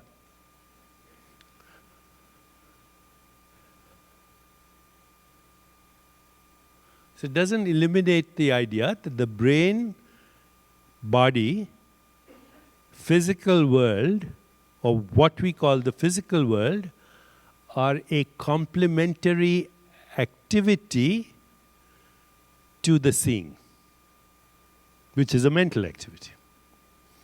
These are complementarities of a fundamental activity that we, for lack of a better word, we have to use words because we are human beings, we call consciousness. So this experience is happening in consciousness. The seeing is happening in consciousness. The so-called seer, I, is also in consciousness. By the way, if I go inside your body, there's no I to be discovered, right? You can't find I in the brain. There's no little homunculus sitting there peering at the world through the brain. So I can't be found in the body. The seeing can't be found in the body. And the experience of the body can't be found in the brain either. Why? Because both mind and matter are complementary activities of consciousness. They are modifications of consciousness. Consciousness modifies itself as the individual seer, the individual seeing, and the individual scenery. Because the scenery is very different to, say, a bat or an insect with 100 eyes, or a dolphin, or another species. They are different species of consciousness. We are a species of consciousness that is having this experience, where there is an individual seer, an individual mode of seeing, and an individual experience of the scenery, all within that same consciousness. How come we all see the same microphone? Well, that baby, you saw that baby. It was having an experience. We told the baby, this is a microphone, that's your body. A word. So, at this conference, by the way, is a very distinguished linguist called Noam Chomsky. You probably heard the name. He's the #1 person as far as language is concerned. But everybody will tell you no one knows the origins of language. Just like no one knows the origins of life from a physicalist point of view, no one knows the origins of language. We have rough estimates. Written language, 5,000-6,000 years ago. Oral language, 20,000-30,000 years ago.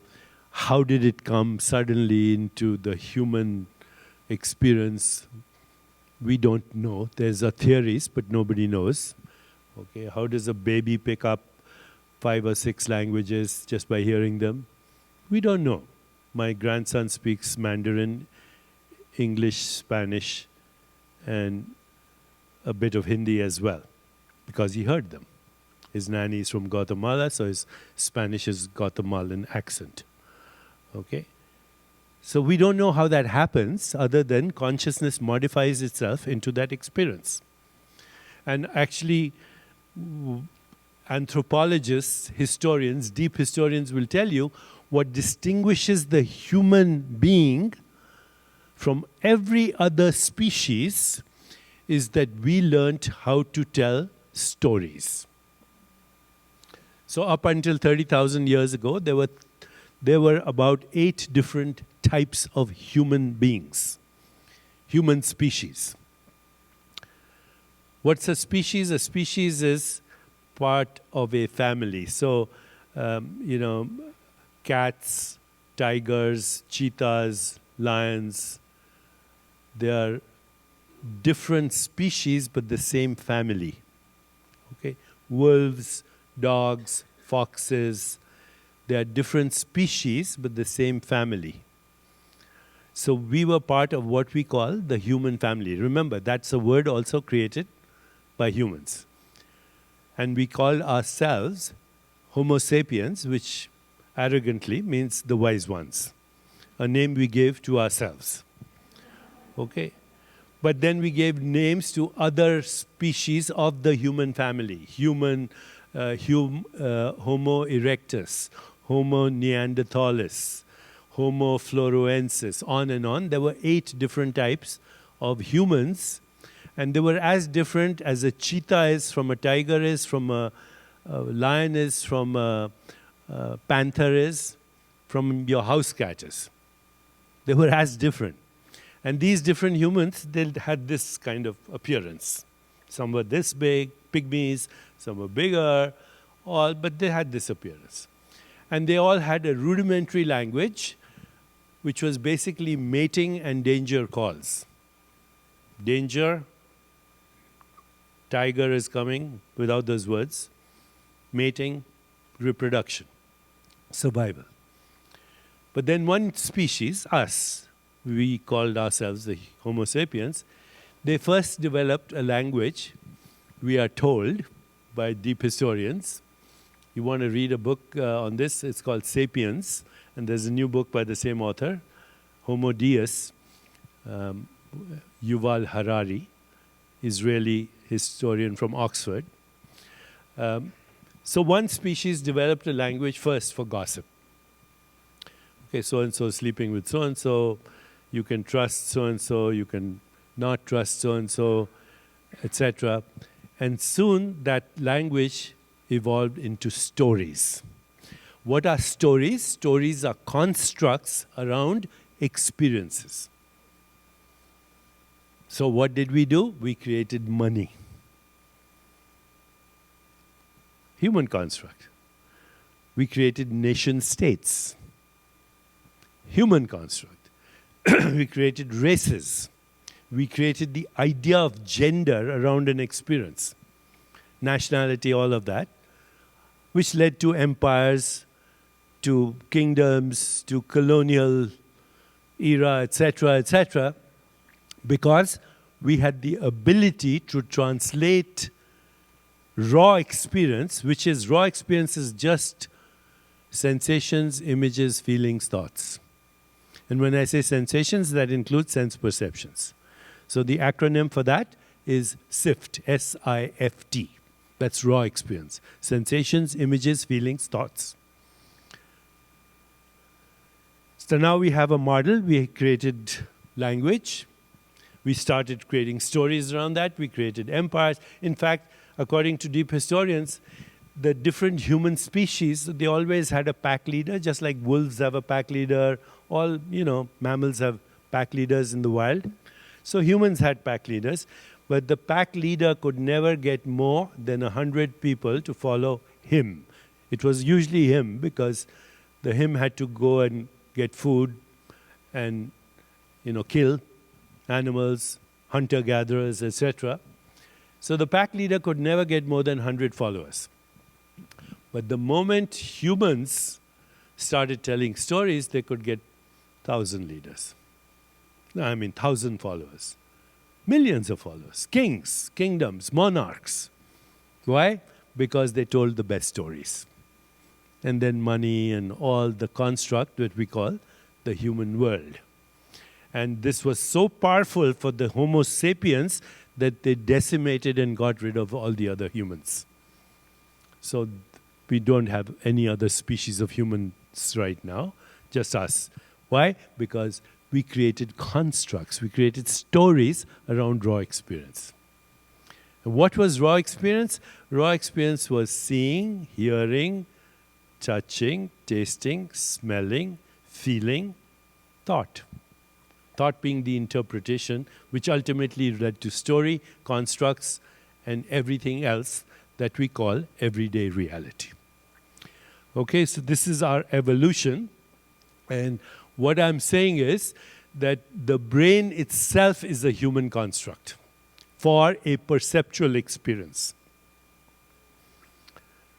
When we say the perceptual experience is seeing, then the correlates we see as our perceptual experience, we call it occipital cortex, eyes. It's a perceptual. It's what seeing looks like to an outside observer, is the occipital cortex and the eyes. What hearing looks like from the outside is the ears and the auditory canal and auditory cortex. Names we have given to a perceptual process in the same way as this perceptual process. So, brain is a human construct, body is a human construct, that which we call the universe is a human construct that includes stars and galaxies and gluons and photons. Names given to modes of knowing and experience in consciousness, and furthermore in human consciousness. In many ways, I think this is a good metaphor for the fall from grace. You see, the whole idea of good and evil and all of that comes from separation, right? We separated ourselves as the observer when the observer is an activity of that which we call the observed. They're the same activity, and the activity is in consciousness. So now you say, okay, so far is it good enough? Fair enough? Yes? No? Okay, so then the next question is, where is this consciousness where we are having this experience? Right? We are having this experience. I call that I. When I say I, it's where the experience is happening. Where is it? I can't find it. Can't find it in the brain because the brain is an experience in consciousness. Can't find it in the body because the body is an experience in consciousness. Can't find it in the universe because the universe is an experience in consciousness. So the I of experience cannot be found. And I've already tried to explain that the body, mind, and universe are constructs for experience. Well, if it can't be found, maybe the reason is it has no form. And if it has no form, then it must be not in space-time. Then it must be non-local. We now have a word for this, right? In the whole language has a word, non-local. Non-local simply means no location. Non-local in space, no location in space, no location in time. So formlessness, timelessness is also not in space. In fact, space itself is an experience. Right? Right now you're having an experience of me, then you also have the experience of this emptiness between you and me. We call it space. In fact, as I was researching my book with Menas, I came across a quote which is there in the book from Einstein, who was a very unusual person. He fought quantum physics. He did not believe in fundamental reality as outside the physical universe, but he was an extraordinary thinker. Okay, because he said once, He said many people think that if all the objects were removed from the universe, all that would be left is space. He said that in one of his lectures. I have the reference. He said many people think that if all the objects were removed from the universe, then all that would be left is space. But he says that's not true. Even space would disappear. Why? Because space is an experience when there are objects. When there are no objects, then there's no experience that we can call space. And if there is no space and there are no objects, then there is no experience that we can call time. You know, we measure space as time and we measure time as distance in space. Space-time is the word right now, right? You don't say space and time, you say space-time. Mass, energy, wave, particle. They're one thing. So Einstein said if you remove all the objects, even space would disappear, which means even time would disappear. So what is fundamental reality? Spaceless, timeless, formless. Where is it? Wrong question. Has no location in space and does not exist in time.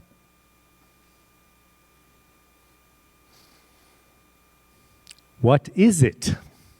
Maybe it's I. Maybe it's consciousness. So now, of course, I'm resorting to my cultural bias.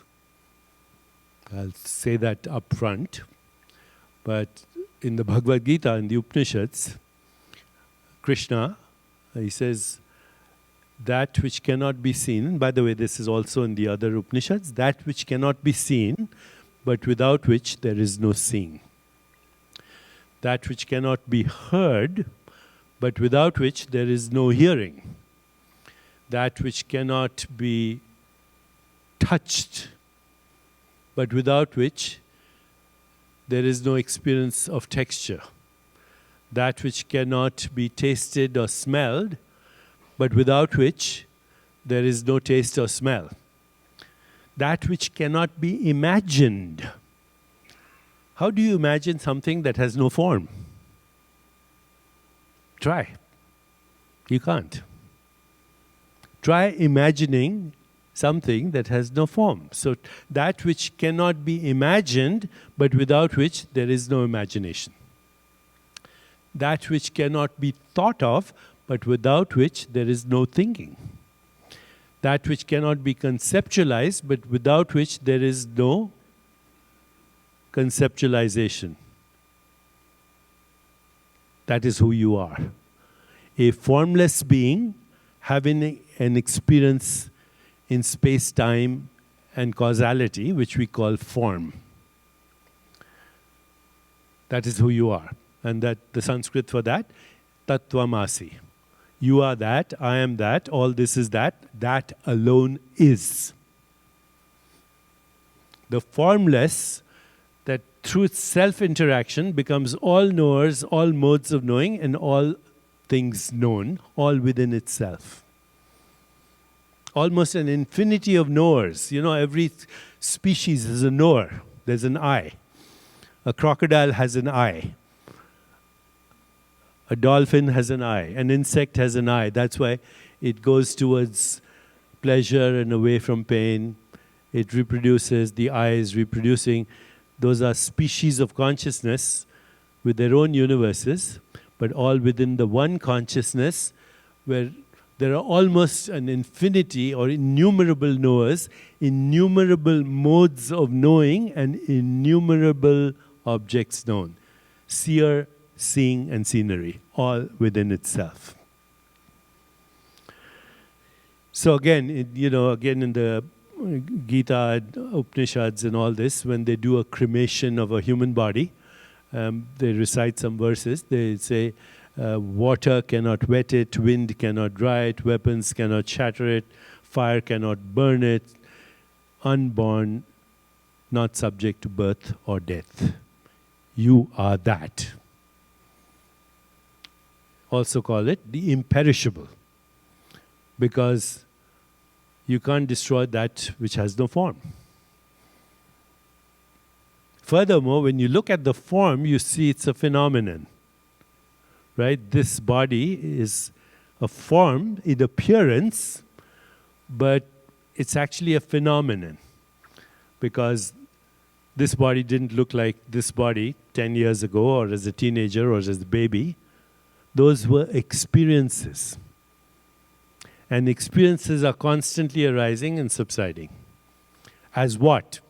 As sift. Sensations, images, feelings, thoughts, perceptions. Therefore, birth and death is an experience now. When I walked into this room this morning, 9 o'clock, gone. 10 minutes ago, gone. A minute ago, gone. A second ago, gone. By the time I make this sound and you hear it, gone. So the past doesn't exist, the future doesn't exist, and the present is gone before you experience it. Because all experience is the arising and subsiding of sensations, images, feelings, thoughts in the formless consciousness, which then assumes this form and phenomenon. Every form is a phenomenon, and every phenomenon is in time, and every phenomenon is the arising and subsiding of intermittent sensations, images, feelings, and thoughts in a formless being. The formless being is not in time, the experience is in time. So the experience is frequently referred to in the Vedic tradition as Maya. Maya is a very interesting word. Maya, if you look at the roots of the word Maya, it can mean many things. So most people, when they hear the word Maya, they refer to the word illusion, the goddess Maya. She's a trickster. She tricks you into believing that this is real. But Maya also means, by the way, etymologically, it also means measurement. We can't conceive infinity, we can't measure it. You can't measure the timeless, so you measure it out as time. You can't conceive the infinite, so you measure it out as this finite. So the word Maya, the word music, the word matter, the word time, the word measurement, the word myth, story, they're all the same word. Human constructs. Okay?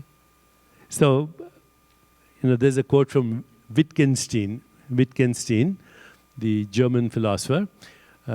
He says, our life is a dream. Our life is a dream. We are asleep.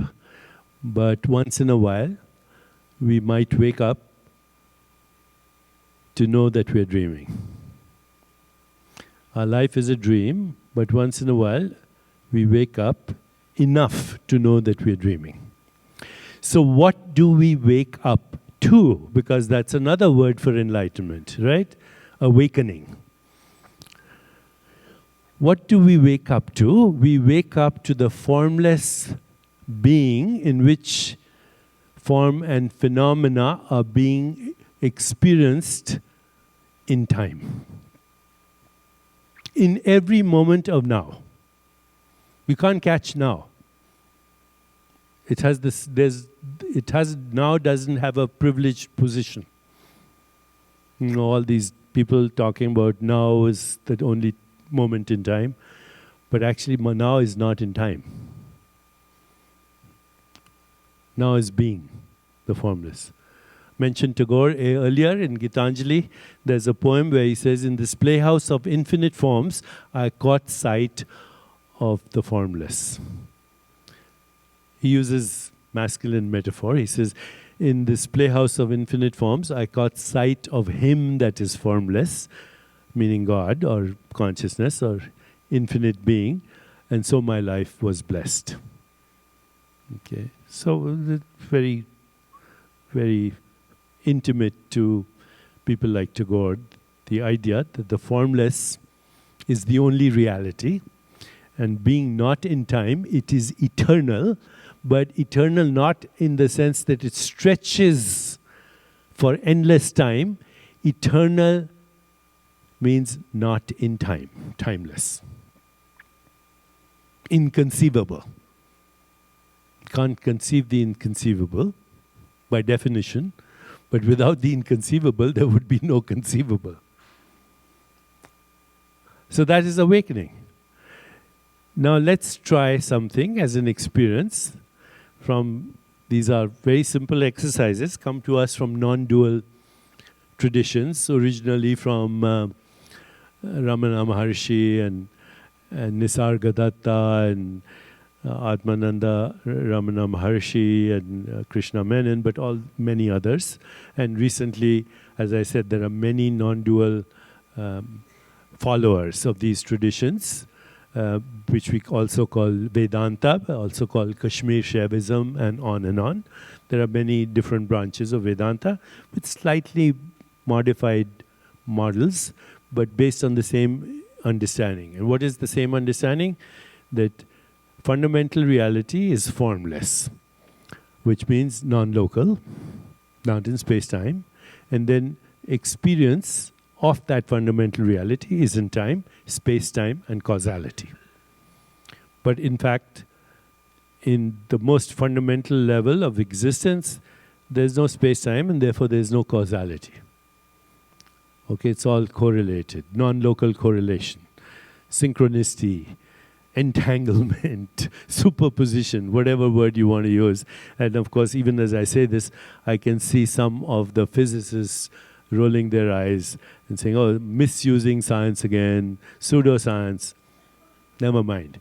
There's a dimension of inseparability. And that dimension of inseparability is timeless, spaceless, without cause. Without cause. Cause is only in space-time. See, if you assume dualism, a lot of problems. Raise your hand. Raise your hand. You can't explain that. It starts with a thought. A thought has no units of mass and energy. You can't see it. And suddenly there's all this electrochemical activity and this activity. So you can't explain any intention if you assume a physicalist ontology.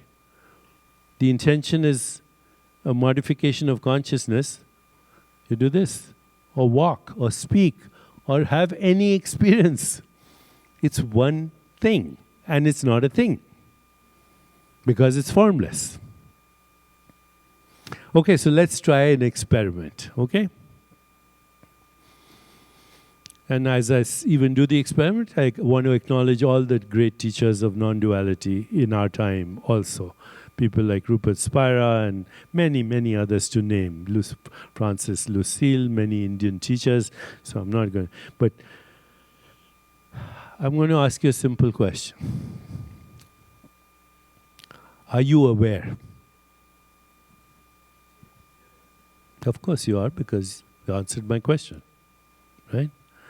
So I'm asking you again the same question. Are you aware? But now do it, say yes a little more enthusiastically.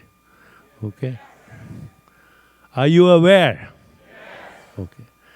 Now I'm going to ask you the same question, but don't answer it till I raise my hand. No, don't answer. I'm just preparing you, okay? So I'm saying I'm going to ask you the same question. Don't answer it till I raise my hand, and then you can say yes enthusiastically. Are you aware? Yes. So are you aware is the thought. The answer yes is a thought. Between those thoughts is you, awareness. Awareness, no form. Thought, also no form but an experience. At least it's an experience. So now I'm going to ask you the same question. Are you aware? This time, don't answer it. Just slip into it. Are you aware?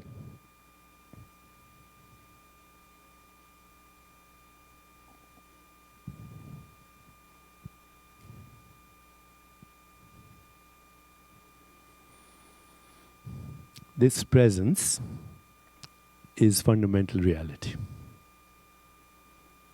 Everything else is an experience in this presence.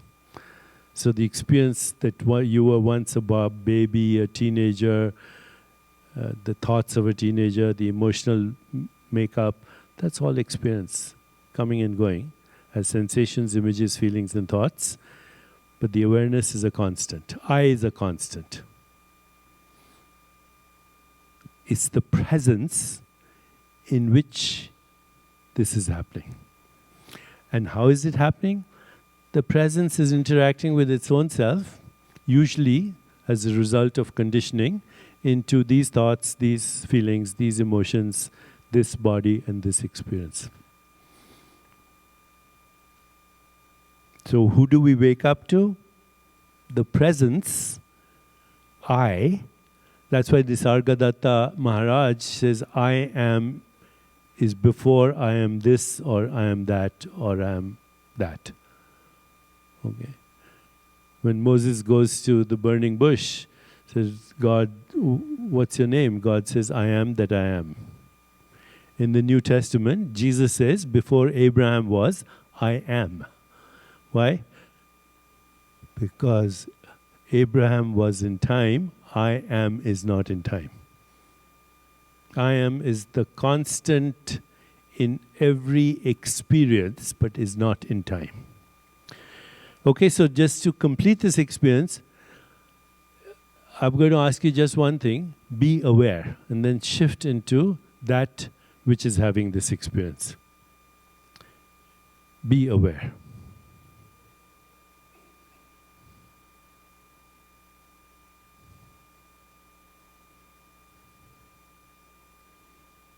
It's that simple. Awareness modifies itself into all experience. Awareness is not in time, experience is in time.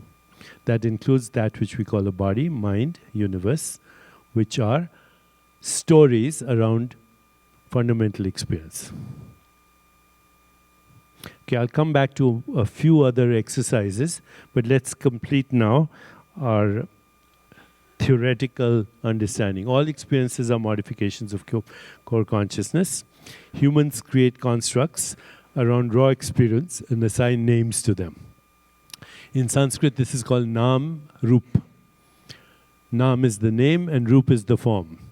So everything that we give a name to also has a form. But when we start to look at the form, we see it's a phenomenon. And we look at the phenomenon, we see it's an arising and subsiding of consciousness modifying itself as knower, known, knowing, as seer, seeing, scenery, as observer, observing, observed.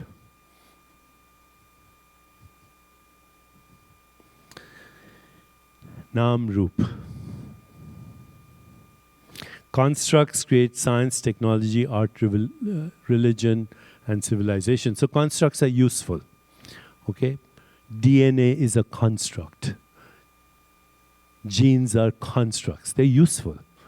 Why? Because by using these constructs, we change experience. I'll meet you at the corner of 56th and Broadway. We change experience. If I just said, I'll meet you, no experience. Okay, the body itself is a construct. Okay, so we created this. This is the human experience which distinguishes us, because consciousness is becoming aware of itself as the universe, as the mind, as the body in us. So the most fundamental constructs are mind, brain, body, world, and cosmos. No animal knows that it has a mind or a brain. It just has experience. In fact, no animal knows that it's called an animal. A giraffe has no idea that it's called a giraffe. It's a human construct. I was watching a video of Bo, Obama's dog in the White House, and it suddenly occurred to me, Bo has no idea that Obama is the President of the United States. Or that's it sitting in the Oval Office. Human constructs. Okay? So these are the most fundamental constructs: mind, brain, body, world, and cosmos. And then when we experience these sensations, which are basically the acronym SIFT, when we experience sensations, images, feelings, and thoughts, we give it the name mind. When we experience sense perceptions, we give them names such as brain, body, world, and cosmos. Names and descriptions are language constructs that nail down raw experience, which is all modification of consciousness within itself. A baby's raw experience is sensory: sight, sound, touch, taste, smell, along with pleasure and pain. The attraction or aversion to experience is rudimentary emotions. The interpretation of sense perception is thought. Without these human constructs, reality is consciousness in various modes of itself, not yet labeled as sense perceptions, thoughts, emotions, etc. The real reality is being, existence and awareness. It is timeless, formless, and dimensionless. In Sanskrit, the words are used: Sat, Chit, Anand. Sat means truth, Chit means awareness, and Anand means, well, it's usually translated as bliss. I like to think of it as undisturbed, profound peace.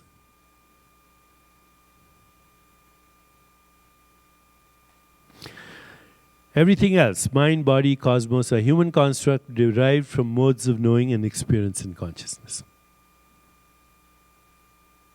Forms and phenomena rise and fall, and in eternal now. Devoid of constructs, we are timeless awareness, recycling in space-time as the experience of form and phenomena. Anything that can be named or described, from particles to galaxies, DNA to genome, from mind to brain, world to cosmos, is a human construct. Constructs are derived from, I'm repeating myself, from modes of knowing and experience in consciousness. Only consciousness can know. And what does it know? Experience. Therefore, you are the universe. There is only consciousness. There is only consciousness. So again, if you read the Vedanta, if you read Yoga Vasishta, there are some very beautiful phrases which can be very confusing in the beginning. So in Yoga Vasishta, which is a very amazing text, by the way, they say if you understand the Yoga Vasishta once, you're done. There is no more seeking. That is the actually enlightenment. There's no need to seek at all. Because what you're seeking is the one that was seeking. What you're looking for is the one that was looking. And you know that. And so in the Yoga Vasishta, the story of the Yoga Vasishta is very fascinating as a myth, as a story. So Ram, who's the incarnation of Vishnu, who's God, in this story, his father, Dashrath, the great emperor, he sends him for learning about self to the great rishi, Vasishta. Vasishta is one of the 7 important rishis. Bhagirath, Vasishta, Bhrigu, there are Bhardwaj, there are a few others. And the 7 stars in the sky, they are called the Sapt Rishis, the 7 seers. Also, so Vasishta is an important guy. And so the incarnation of God, Vishnu, is sent by his father, the king, to get tutoring, private tutoring, from the great rishi, Vasishta. So as is the Indian custom, the student, the disciple, he touches the feet of the guru. just to pay his respects. And Vashishta draws back almost in consternation. He said, don't do that. He said, why? He says, because you're God. And Ram says, I may be, but I've forgotten. So, I have come to you to remind me that I'm God. So that's the teaching in this text called Yoga Vasishtha. Written God knows when, but mostly recited in Sanskrit. And it is the remembrance of divinity in the teaching. So one of the sutras over there, he says, the world is illusion. Brahman is the only reality. So the world is illusion. Brahman, which is consciousness, is the only reality. So the first sutra is the world is illusion. The second sutra, Brahman is the only reality. And the third sutra, the world is Brahman. Contradiction, right? The world is illusion. Brahman is the only reality. The world is Brahman. It's not a contradiction. It's what consciousness looks like to itself as this universe. So it's not a contradiction. There is only consciousness. So this microphone, made out of consciousness, as an experience. This, made out of consciousness. This, as made out. That thought, that universe, that gluon, that particle, it's all consciousness. Again, analogy, if you want to use analogy, vapor, water, ice, statues of ice, glaciers. I can make a whole city with ice blocks, but it's still the same essence as water. Water in the vapor, water in the liquid, water in the solid, and water in all the forms that solid assumes. The essence is water. Before a wave arises in the ocean, it's water. As a wave, it's water. After it subsides, it's water. So, there is only consciousness. Before a thought arises, it's consciousness. As a thought, it's consciousness. As it subsides, it's consciousness. Before a perception arises, it's consciousness. As it is experienced, it's consciousness. As it subsides, it's consciousness. There is only consciousness. Everyday reality is a human construct. Now, these are repetitions, but I phrase them little differently because we're going to do another little experiment and then a meditation. So, fundamental reality is the observer, is the awareness, the excitations of which are the experience of observer and is observed in the timeless now. The fundamental experience of both observer and observed is sensations, images, feelings, and thoughts. Systems of thought, human constructs, include religion, theology, philosophy, science, economics, politics, mythology. Therefore, no construct has a privileged position over another construct. They're all human constructs. The construct is real for the person embedded in it. I'm a Hindu, now this is reality. I'm a Muslim, this is reality. I'm a Christian, this is reality. For that person, that is reality. In that construct, embedded in that construct. Excitations of awareness in the form of sift constitute all experience. Excitations are in time, awareness is not in time. Birth, death, body, mind, brain, universe, God, stars, galaxies, Big Bang, anything that has been given a name by humans, itself a label, are constructs. So, somebody summarized the teachings of Atmananda Krishna Menon in four sentences. So I'm going to share that with you. And I'll share it with you for whatever it's worth. Okay? So the first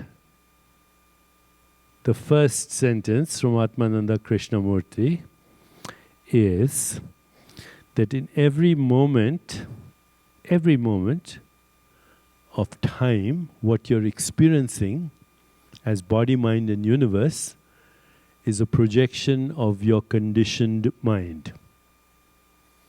In every moment, what you're experiencing. This moment, every relationship, every circumstance, every event, it's a projection of your conditioned mind. Number one, including your body. Number two,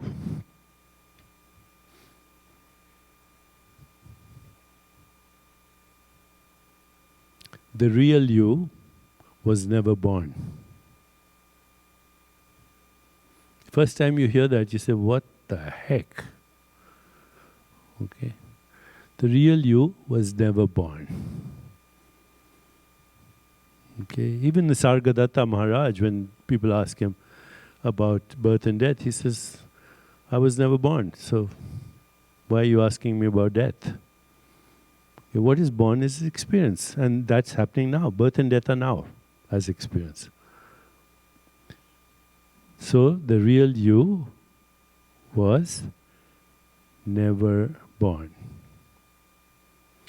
Number three, the same teacher, Atmananda Krishnamurti, summarizing a lot in those 4 sentences.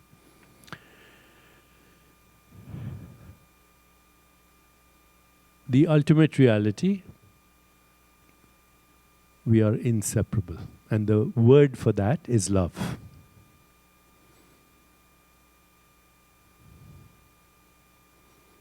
And number 4, even more abstract, if you can see, touch it, taste it, smell it, imagine it, conceptualize it, it's not real. Only that which cannot be seen, which cannot be conceptualized, which cannot be imagined is real, because without that, what we call this would not be there. 4 basic ideas capture the whole non-dual teaching. So freedom lies in the experience of identity beyond constructs, pure awareness, consciousness, prior to subject-object split. All human suffering is the result of an attachment to a construct, including the fear of the construct we call death. Death happens to an experience, not to the awareness in which the experience is born and dies in the timeless moment of now. It is wrong even to call it a moment. Renee, we should take out the word moment, in the timeless now, because moment implies time. Okay, so now this is actually the basis of 5 very basic aphorisms in the Vedanta that are called the 5 kleshas. How many people heard the word klesha? Okay, good, I see. All great students of non-duality. So klesha means human suffering. It's a Sanskrit word. So the 5 causes of human suffering are, number 1, not knowing the real you, the real self. Not knowing fundamental reality. Spaceless, timeless, inconceivable, formless, non-local existence. Number 2, trying to hold on to that which cannot be held on to. Which is what? Experience, this experience. You can't hold on to it. It'll be over. It's already over, most of it. Okay? So trying to hold on to that which cannot be held on to because it's an arising and subsiding of experience in consciousness. Number 3, the fear of impermanence, which is fundamental reality as experience. Number 4, identifying with an fragmented, separate self called the ego. And number 5, the fear of death. Those are the 5 kleshas in Sanskrit based on this understanding. And then the solution to that is number 1. Who are you without those constructs? Once you figure that out as an experience, you're done. So freedom is now in just being. In the deeper reality, there's no mind, brain, body, or universe. There's only you. Okay. Now, because I was afraid that we would run out of time, even though it's a construct, I printed out qualia experiences for you because I did want to lose the opportunity of going through a couple of meditations and experience. So we'll start with that, okay? And then if you have time, we can go into qualia principles. Well, qualia simply means quality of experience, okay? So a quantum is a quantum of measurement. You know, quantum is described, human construct, quantum is described as the smallest indivisible unit in which waves of energy are emitted or absorbed. Don't have to remember, you can look it up. Everything these days is Googleable, okay? So a quantum is the smallest unit in which waves of energy are emitted or absorbed. A quantum of light is called a photon, a quantum of electricity is called an electron, a quantum of gravity is the theoretical graviton, which nobody has found yet, but maybe they do as a human construct. But qualia is quality of experience. So think of the color red. That's a qualia. Think of the taste of strawberry. That's a qualia. Think of your favorite song. Think of John Lennon, Imagine. What you experience in qualia. That's a quality of experience. And what is that quality of experience? It's an excitation of consciousness. Vritti is called, chit vritti. Chit is awareness, vritti is the excitation that gives you the experience, qualia. But what I'm saying here is even this is a qualia. Your body is a collection of qualia. The universe is qualia. Why? Because they are qualities of consciousness. They are vrittis. Chit vritti. Consciousness is vibrating as this experience. Vritti means excitation. And if you read the Yoga Sutras of Patanjali, the first phrase is Chit vritti nirodha, which means the purpose of yoga is to get to the reality which is the basis of the excitations, vrittis. Chit is awareness, vritti, nirod means subsiding. Okay, so chit vritti nirod literally means that yoga is the way to get in touch with reality. Yoga is not a system of thought. It can be put as a system of thought, but it's experience. Whether it's Raj Yoga, Bhakti Yoga, Gyan Yoga, the intellectual yoga, whatever, it is even the intellectual yoga is the yoga to get you through thought beyond thought. Okay, so Raj Yoga, Gyan Yoga, Bhakti Yoga, Karma Yoga are all yoga to get to the root of experience, which is, of course, thought, perception, experience. Okay, that's why yoga is experience, even though it can be put out and mapped out as a system of thought. Because you can't get to Chit Vritti Nirodh by reading a book. You have to do yoga. Okay? Okay, so where was I? I was saying is, we'll do a couple of experiments, but then I wanted something very important to discuss, and for the moment I've forgotten it. But let's do this as an experience. First, intellectually. Would you say this is an experience by now? Yes? And for now, this is an experience of seeing, right? Can you separate the seeing from the witnessing awareness in which the seeing is happening? Can you? Can you separate the seeing of this from the awareness in which the seeing is happening? So, this is a modified form of the awareness in which the seeing is happening. This is a modified form of the awareness in which the seeing is happening. in which this is happening, in which this sound is happening. In other words, this is you. Okay? So that is the meaning of the word I am that. All this is that alone is. Tattvamasi. So here's the exercise. I do it, some people think I'm crazy, but I can walk in New York for a whole morning, looking at the Empire State Building, looking at people, looking at the occasional pigeon that you can see, and I look at everything and I say, I'm that. I'm that, I'm that, I'm that, I'm that, I'm that. I am this. And then the next hour I switch. I'm not that, I'm not that, I'm not that, I'm not this. Because nothing and everything are complementarities, right? Without the nothingness, without the formless, there would be no form. So it's a kind of a exercise.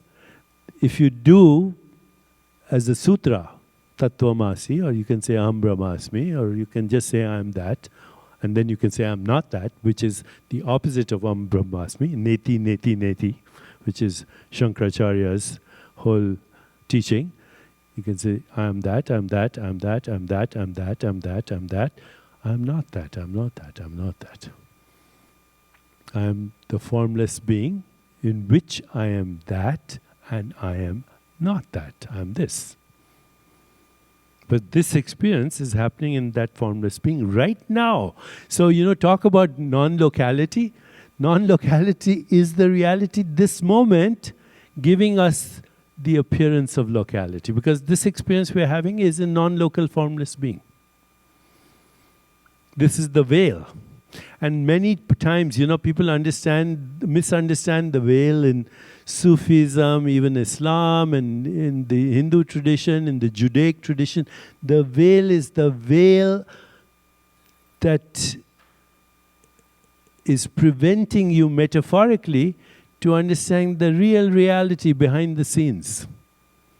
Rumi, in one of his poems, says, this is not the real reality. The real reality is behind the veil. In truth, we are not here. This is our shadow. So beautiful. In truth, we are not here. This is the same goes to Plato, right?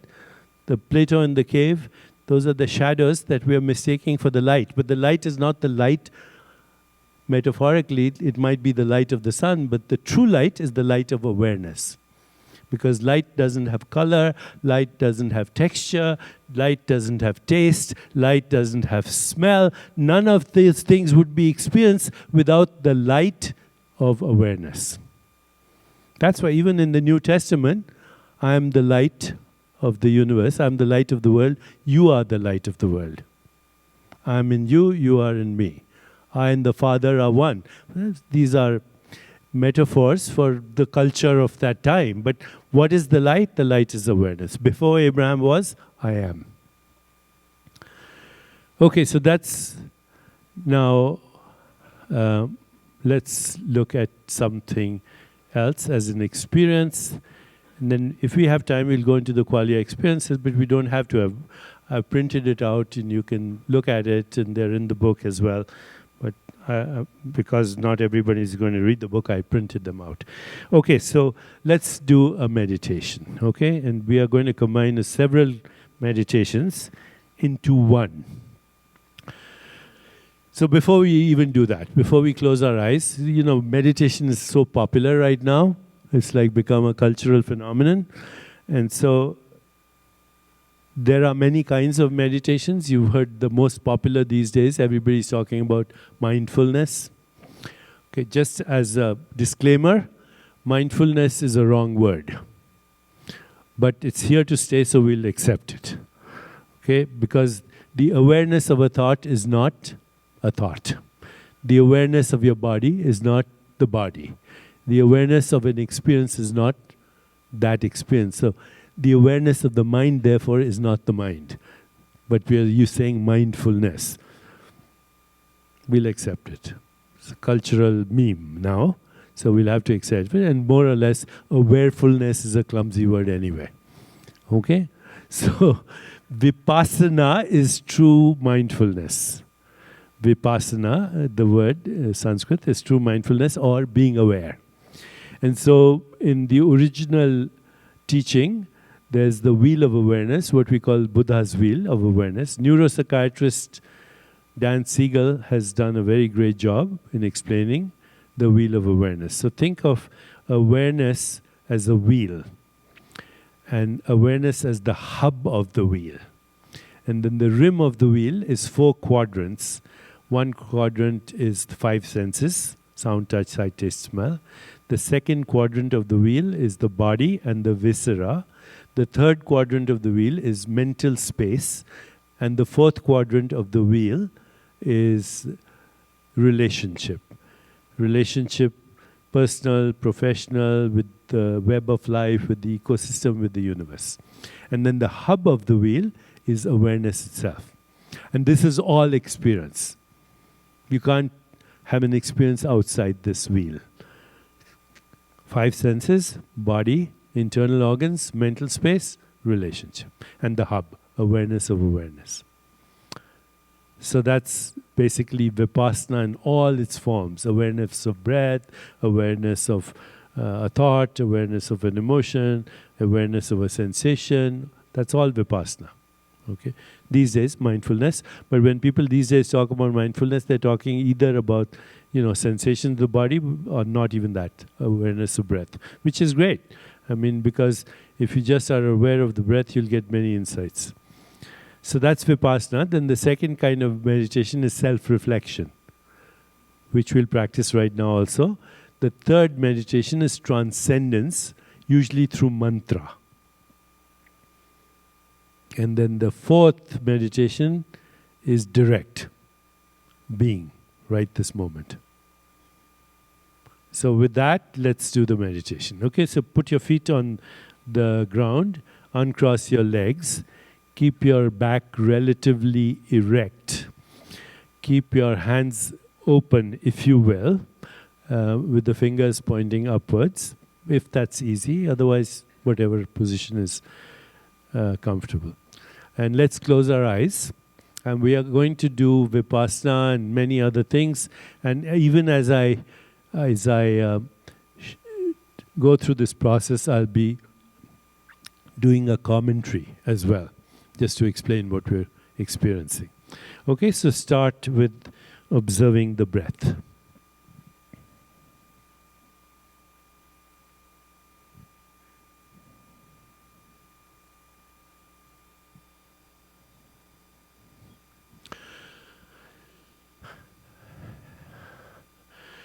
As you observe the breath, you notice that it is spontaneous.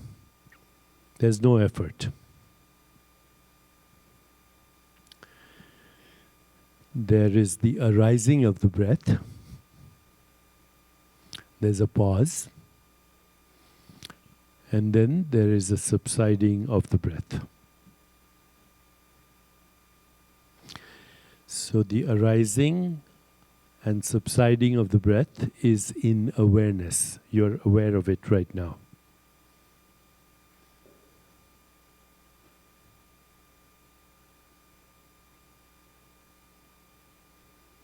Breath is an experience, an arising and a subsiding.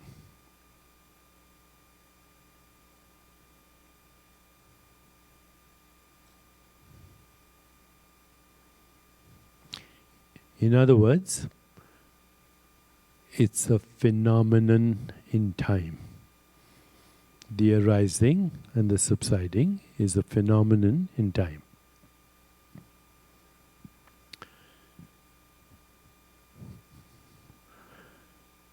Just by observing the breath, understand that you cannot hold on to it. If you do, you will suffocate.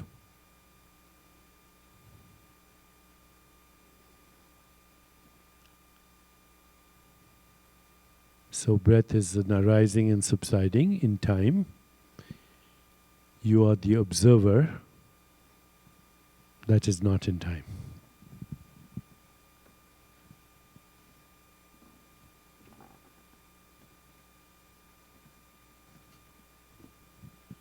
Okay, now shift your awareness to the sensations in your body.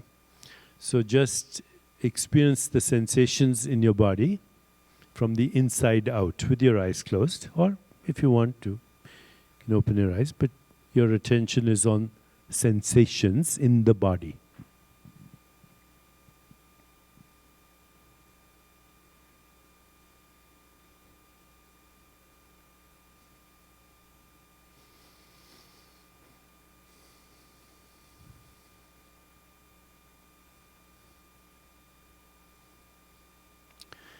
Please notice that the sensations also arise and subside. They're intermittent.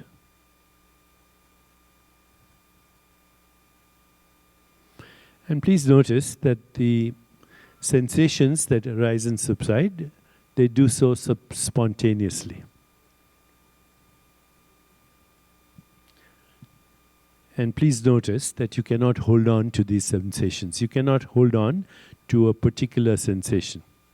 You can just observe it. The sensations are in time, but the observer is not in time.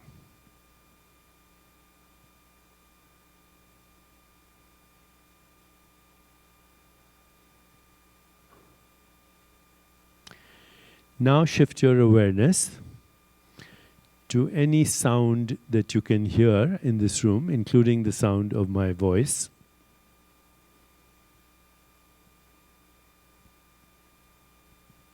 The sound of the air conditioner.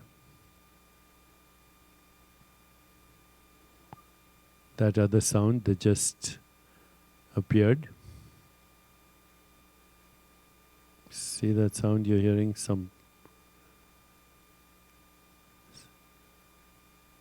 Notice all these sounds arise and subside.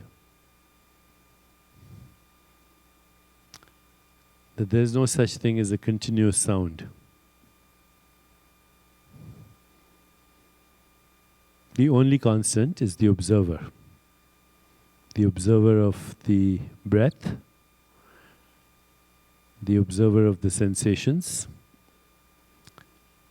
the observer of the sound. You cannot hold on to the sound either. It arises and subsides in awareness. Only awareness is the constant.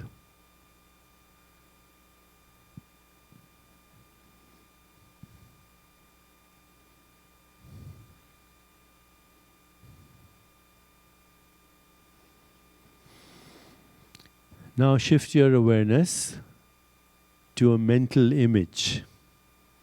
Let's take any image, but for the sake of tradition, let's take the image of a candle in a dark room.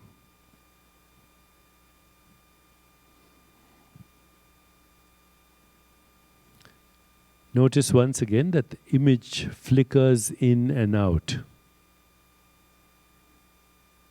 It's an arising and a subsiding.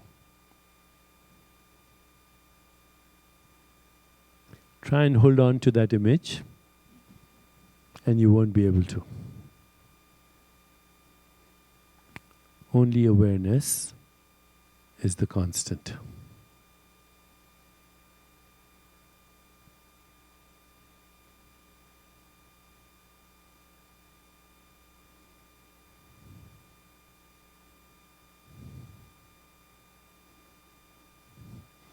If we were to open our eyes right now, which we're not going to do, we would see this room and we would know that this is also an experience, a perceptual experience, in the same awareness where we experience the sound, where we experience the image, where we experienced the breath. Every perceptual experience is also an arising and subsiding in every moment. We cannot hold on to it. But the only constant is the awareness. If you want right now, you can extend this. So you can put your awareness on all the sounds that you're hearing, including my voice, on the sensations in your body, and on that candle flickering in the dark room. Do it all at once. So image, sound, sensation, all are happening at the same time.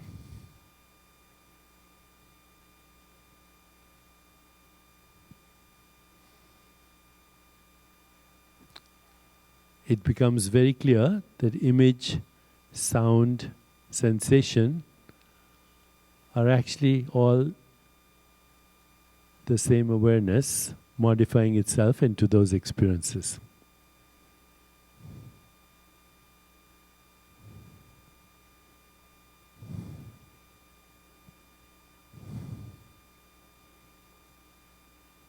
Any experience that you have is the same awareness modifying itself into those experiences in time.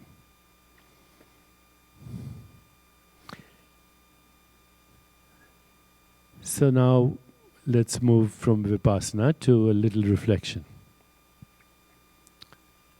Who or what is having this experience?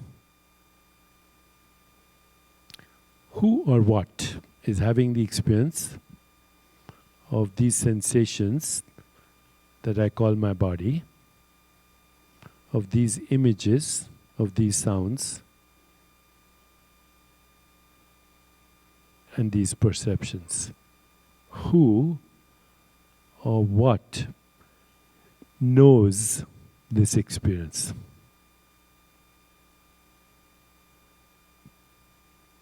What is it that knows it is having this experience?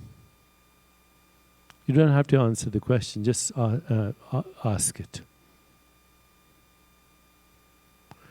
Who or what knows it is having this experience? What is that which is the knowing of this knowing? What is that?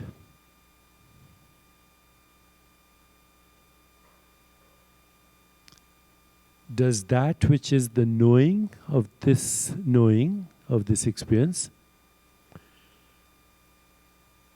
does that have a gender?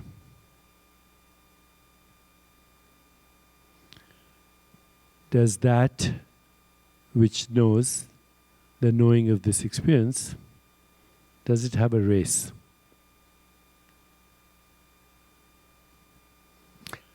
Does that which knows this experience have a religion?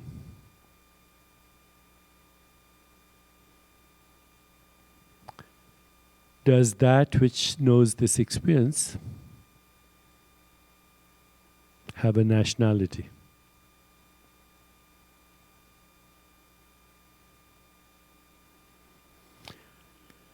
Does that which knows this experience have an age?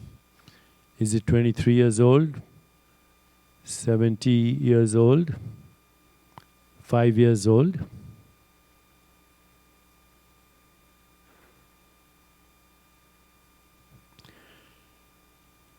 Does that which is having this experience exist in time?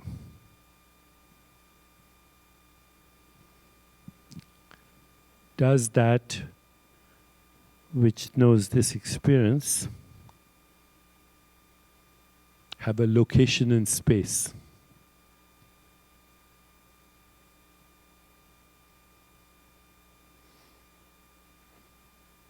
So this is self-reflection. The question has the answer.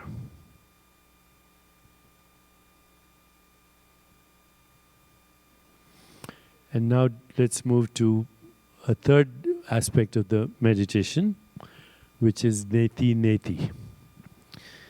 So mentally repeat your full name to yourself. I am Deepak Chopra. I am Shamini Jain.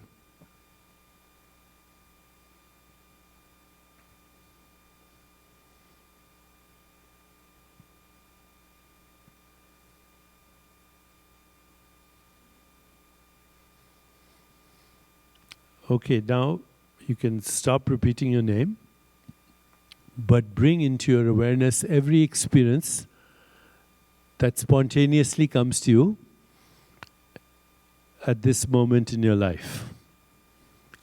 All the work you are doing, your profession, your relationships, all your deadlines, all your stresses, all your problems, all your whatever is happening. Maybe a celebration, birthday, things you have to do tomorrow, things you have to do later this week, the projects you have, maybe you're presenting a paper. Let it all come up. Allow your awareness to fill up with every experience that is part of your life right now as it comes to you spontaneously.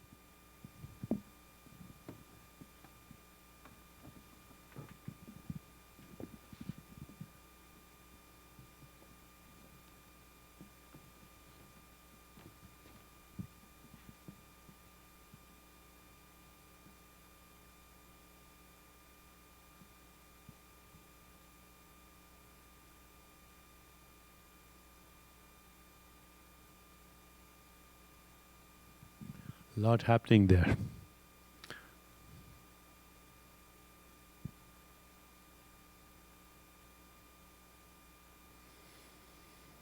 Okay, let it go. And now just repeat your first name to yourself. I'm Deepak, I'm Roger, I'm Shamini, I'm Sahara, I'm John, I'm Paul.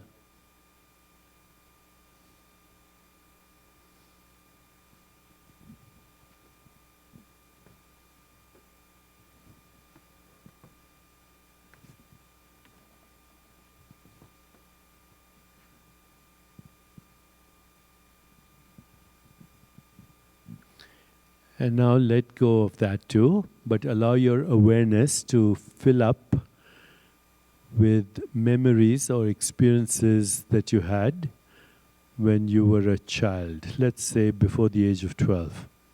See what comes up. Maybe your school, your classmates, your home, your parents, your bedroom, your teachers. Just let it come spontaneously.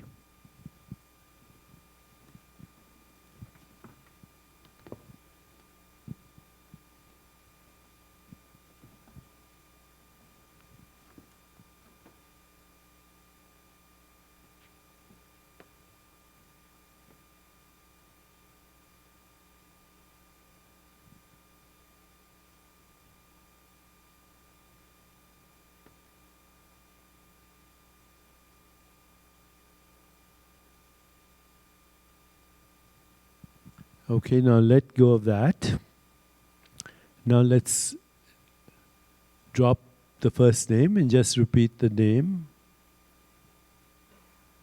without a name. I am. With no name attached to it.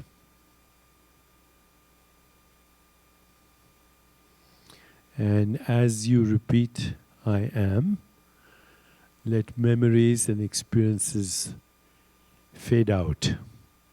Let them just become vague, disappear. I am with no name, no experience attached to it.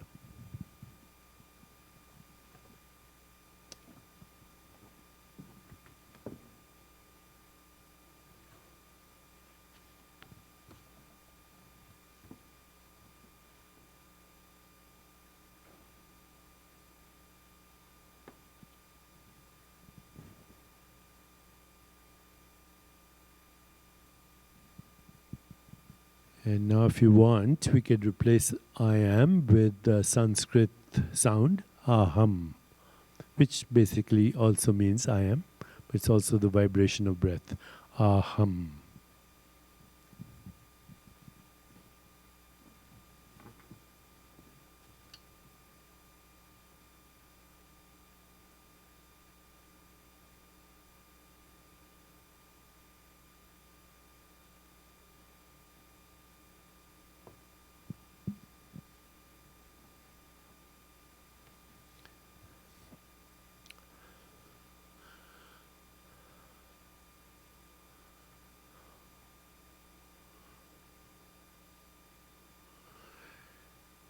And finally, let's go of the mantra and just rest in being. Just rest in awareness. Just rest in existence. Rest in awareness. Rest in existence. Rest in being. Just be. Be aware.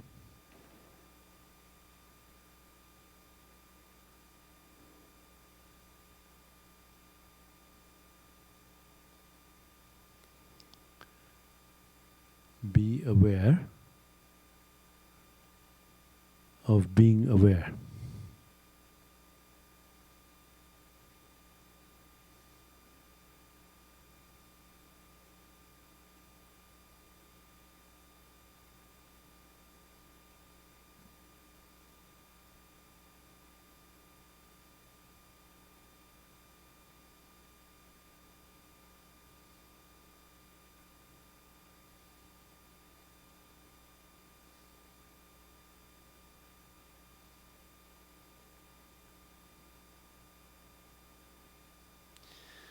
Okay, so we want to come back now to this location in space-time, and the best way to do that is go back to your body, sensations. That's what your body is, an intermittent stream of sensations. So be aware of that, and then take a minute or so before you open your eyes.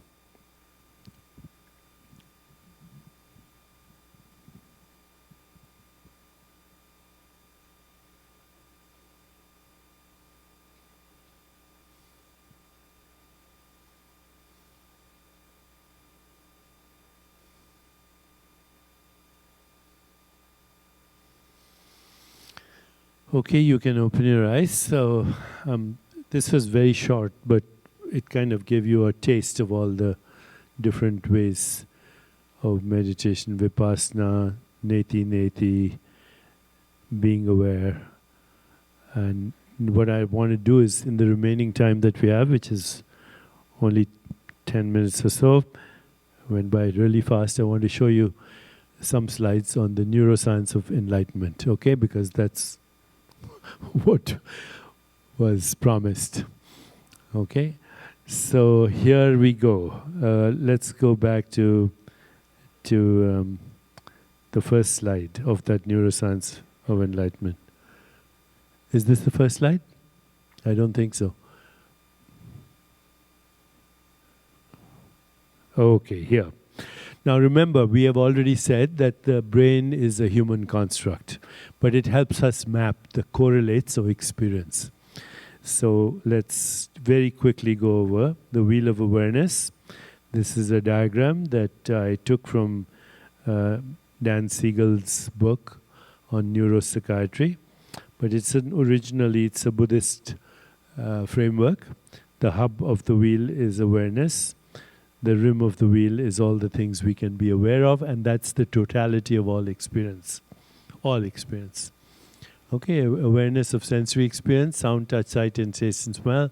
Awareness of the body, which includes both the musculoskeletal system, or that which we call the musculoskeletal system, the viscera, awareness of mental space, thoughts, images, sensations, awareness of relationship, friends, family, social, community, world, universe. And then the hub of the wheel is awareness itself. all awareness is an on-off experience, which is a modulation. All experience is a modulation of the awareness as that. Okay? We'd experience some of that. This is a diagram from Blake Gerfine, who's a neuroscientist, and it is part of a paper that I think, Shamini, you were in this paper as well as an author, and she initiated this. It's a very good map, again, of the human constructs that we call mind, brain, body, and everything else. But you can see that it's all one holistic system in awareness. Now, awareness, of course, can be conscious and subconscious, right? So right now, the awareness you have right now is conscious awareness. But there's a lot happening in your body which is not part of your awareness. Your heart is beating, your immune system is functioning, your body is regulating itself. That is all the subconscious mind projecting as the autonomic nervous system. Okay? And this is the conscious mind projecting as the brain body experience in this reality. So our conscious mind is just a ripple in the vast ocean of the unmanifest mind. The biological correlate of that unconscious mind is all this, as a construct. Okay? And that's pretty impressive, because Blake did an amazing job with this, because you can see he links everything from lymphocytes to cytokines to heart to vagus nerve to viscera, all as one whole system's biological activity. But remember that biological activity is happening in awareness, but you say, I'm not aware of that. Well, if there was some discomfort over there, if it moved from homeostasis or self-regulation, you'd pretty well be aware of it. Okay? You're not aware of your heart beating right now because it's not necessary. But if there was a coronary or a ischemic attack, you'd be fully aware of it. You're not aware of all the activity in your GI system, but if there was something going wrong, you'd be aware of it. So most of the activity that we call our biological activity is our subconscious mind. It's the complementarity to the biological activity, and it's being orchestrated by consciousness. Consciousness is that which is both the subconscious activity and the autonomic activity. And it comes to conscious awareness only when there's something wrong. It's happening in sleep, it's happening in dream state, it's happening now. Okay?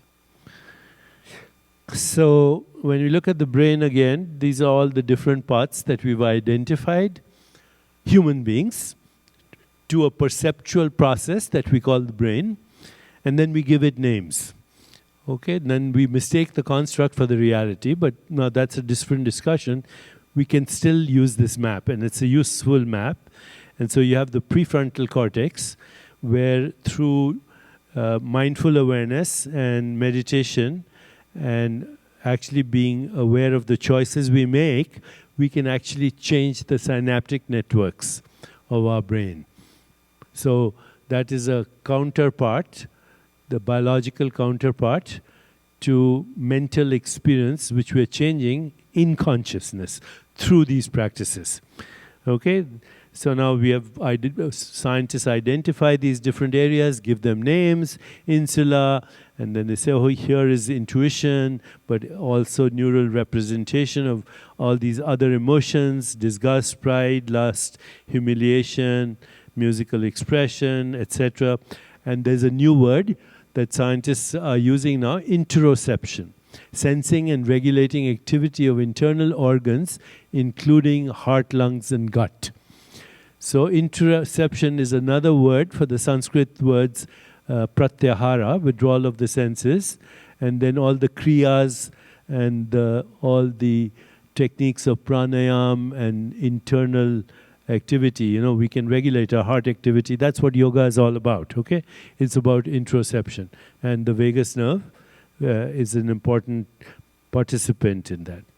Then we have a reptilian brain, which is the experiences of our evolutionary species of consciousness, startle center, etc. But it's also literally the subconscious mind of the cosmos as the reptilian brain in a species of consciousness that we call reptiles, which has the startle center, etc.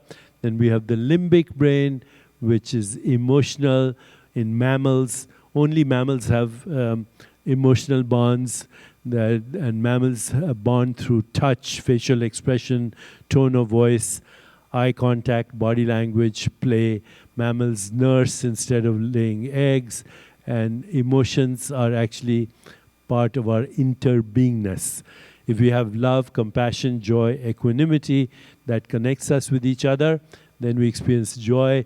If we are separate, we feel fear, anger, hostility, guilt, shame, depression, etc.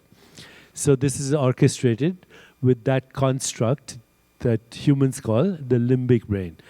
The reptilian brain is supposed to be 300 million years old.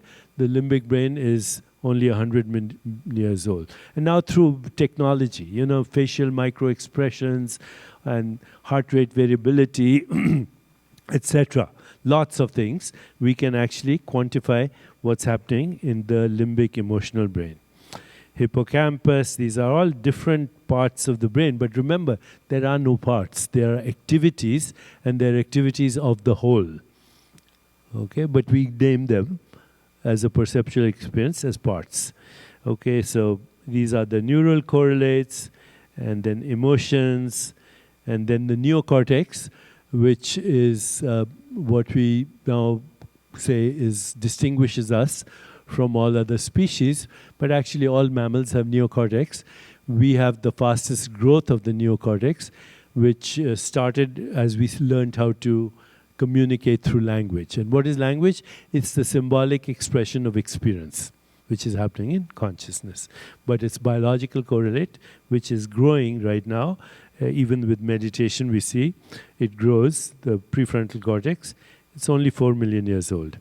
So in the neocortex, we can experience through yoga ourselves making a conscious intention, because yoga is a practice of mindfulness, really. I mean, we have made this so complicated, but when you're doing yoga, hopefully you're not thinking of the stock market, but you're putting attention to your body and your breath. That's why the limbs of yoga. So consciousness of the body, monitoring and regulation of emotions, the ability to respond with flexibility, empathy, interoception. These are modern words for various yoga. Emotional modulation, GABA, GU. GABA stands for gamma amino butyric acid. GU, you know what GU means. So it's a human construct for chilling out.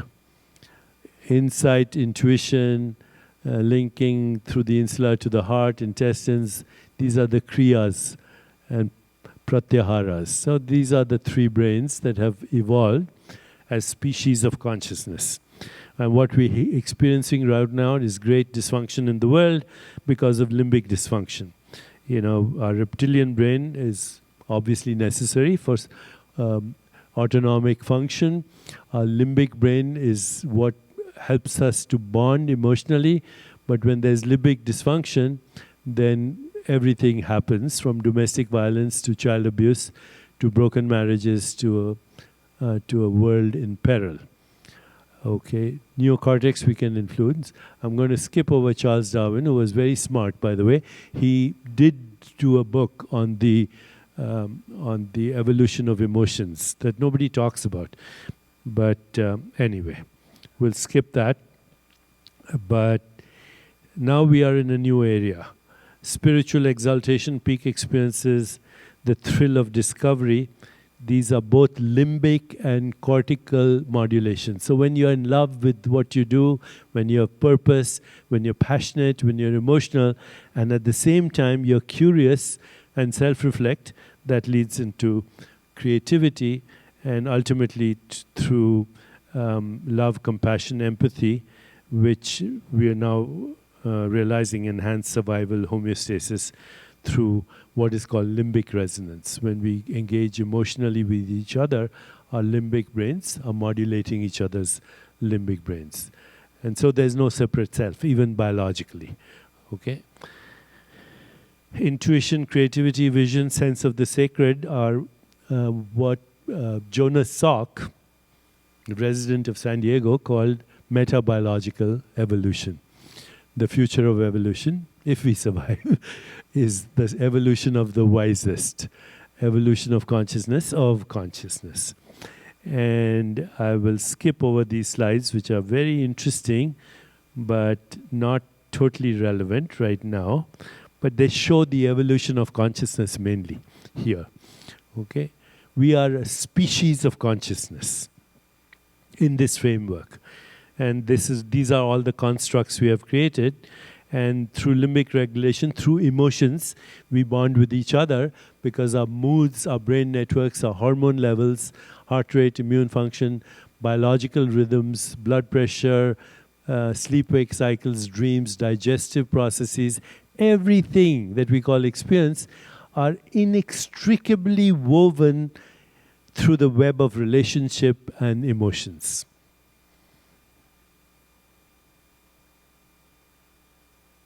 So emotions can give us an understanding of the self too. You know, Thich Nhat Hanh says we are interbeings that inter-exist in the inter-isness. There's no separate self. Okay, so mindful living is external environment. These are practices of vipassana. And then practices of the internal environment, also part of vipassana. Metacognition is observing yourself, making a choice, and having a sensory experience. What Krishnamurti called the highest intelligence.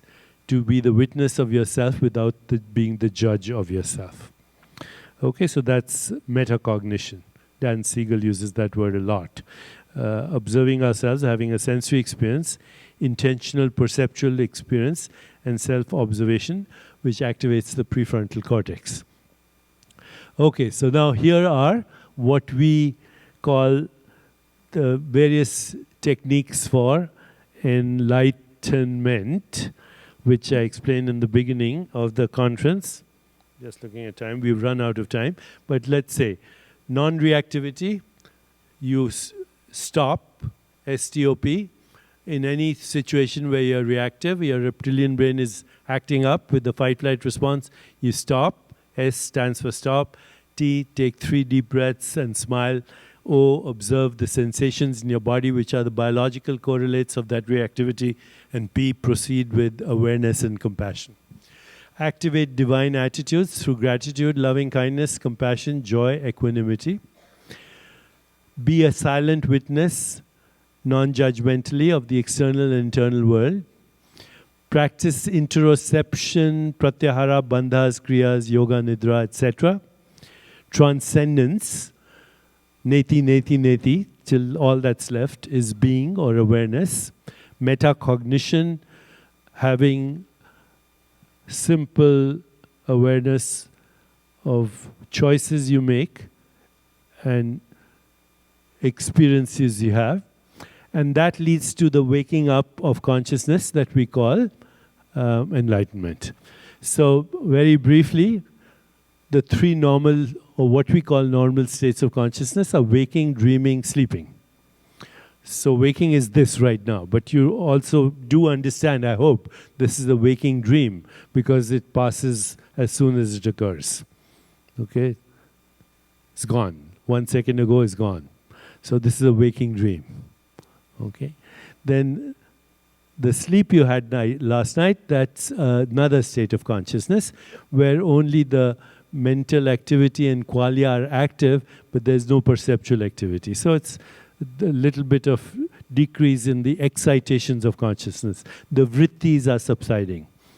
And then deep sleep, this is non-local consciousness, no subject-object split. Okay? So these are 3. They have Sanskrit words. Jagrit, Swapna, etc. Okay? Sushupti, these are the Sanskrit words for waking, dreaming, and sleeping. The 4th state is, I've called it soul consciousness because people are used to the word soul, but the original word in Sanskrit is turiya, which means transcendence, which means being aware of being aware. Okay? So that's the 4th state, turiya. Now, as we expand this consciousness, and enter the fourth state, then because fourth state is non-local, right? And even deep sleep is non-local. But soul consciousness or what we call turiya is being aware of being aware now. That expands our consciousness into the realm of possibility from actuality, or what we call actuality. More ambiguity, more unpredictability, more possibility, more creativity, more synchronicity. Why? Because it's non-local. Non-local, it's entangled with all that exists. Okay, so that's called turiya, fourth state. The fifth state in Sanskrit is called turiya tatta, which roughly is translated into English as cosmic consciousness. So it's local and non-local awareness at the same time. Local awareness is this, space-time and causality. Non-local is being. But cosmic consciousness is beyond turiya. It's called turiya tatta in Sanskrit, where even in deep sleep, there is awareness, witnessing awareness in deep sleep. Even in dreams, there's witnessing awareness in dreams. And there's witnessing awareness of the body in deep sleep. With that comes the realization, I'm not the body and the mind. Those are modulations of myself. And with that comes the loss of the fear of death. So that is the fifth state called turiya tatta in Sanskrit. I'm the alert witness of the body and mind. Not the body and mind. The body and mind are transient experiences in time. More synchronicity, more creativity, more love, more compassion, more joy, more inseparability, more non-locality. And in this state, the awakening of what the yoga traditions call siddhis. Siddhis are translated roughly as supernormal powers. But they're basically non-local sensory abilities. So what you would say, non-local seeing. Seeing somewhere, you can see what's happening in your home right now. First you say, is it imagination? But then you confirm that it was really happening. So clairvoyance, clairaudience, all the so-called psychic powers are non-local, dormant qualities of consciousness that wake up with waking up to consciousness. Okay, so that's called cosmic consciousness. I'm a non-local being having a local experience. Or in the Christian traditions, I'm a spiritual being having a human experience. Or what else? You know, there's so many ways of, I'm in this world, but not of it. Then even further expansion, divine consciousness, which in Sanskrit is called Bhagavad Chetna. Bhagavad is the word for divinity. So now the witnessing awareness is not only fully awake in the subject of experience, it's fully awake in the object of experience. So I see myself in you. Okay, and when I see myself with you, I commune with you non-verbally, non-locally, and because me here and you there is the same being, and this is the realm of ecstasy or ecstasis or extreme joy, and according to the Vedic principles, the realm of miracles, because only consciousness is communicating with consciousness in both subject and object, and every object. So even this object, or whatever we call object, it's the same consciousness, so communion. Okay, divine consciousness, Bhagavad Chetna. And then last is unity consciousness. The Sanskrit word for that is Brahman consciousness. So in that, you realize that actually there's no separation in space-time between subject and object. There's only the self and the whole universe, which is a construct in the self for the experience of the self. Brahman is the only reality. The world is illusion. The world is Brahman. Not intellectually, knowingly. And so these are the practices that I put in English for yoga, essentially. Yoga means union. Okay, so Yogast kuru karmani is the expression in Sanskrit. Established in yoga, be in this world and perform action. But don't lose your connection to your source, which is the infinite being at this moment having a local experience. Okay, so this is it, and thank you so much. Now we can show through some of our research that brain, body, biology, experience, and reality shifts in different states of consciousness. So very early research at our center we are doing, and we have many people who are helping us with this. A shift in, and this is actually, we're seeing this in people who are going through retreat programs and meditation program, a shift in identity from personal to non-local self, a shift in cognitive mechanisms in the direction of non-local experiences, a shift in emotional being in the direction of love, compassion, joy, equanimity, a shift in actual perception, you know, what people call celestial experience, divine, everything is shining, full of light. People have these experiences, and at the same time a lot of joy. A different way of using memories. In the Shiva Sutras, there's an expression, I use memory, but I do not allow memories to use me. So where are those memories? You know, when I asked you, think of your childhood, everybody had some experience? Yes, no? Okay. They're non-local. They exist as possibility. Only when you recall them, there's brain activity. And so those memories are possible memories, which are called sanskaras, karma. Okay, so when a child is born, it already has a personality, sanskara, memories. Where are they? In your being. If you want to use the word soul, that's fine. In your jiva. Okay. And they are dormant, they live only as non-local. That's an experience in time. Okay, so different use of memory. And then finally synchronicity, which is non-local correlation. Creativity, which is quantum shift in what we call context, meaning, relationship to create a new reality or emergence. And the organizing power of intention. Intention orchestrates its own fulfillment. There's an expression again in the Upanishads and even in the Vedanta, originally before that in the Rig Veda, it is called Ritam Bhara Pragya. Ritam is the Sanskrit word for rhythm, the symphony of the universe.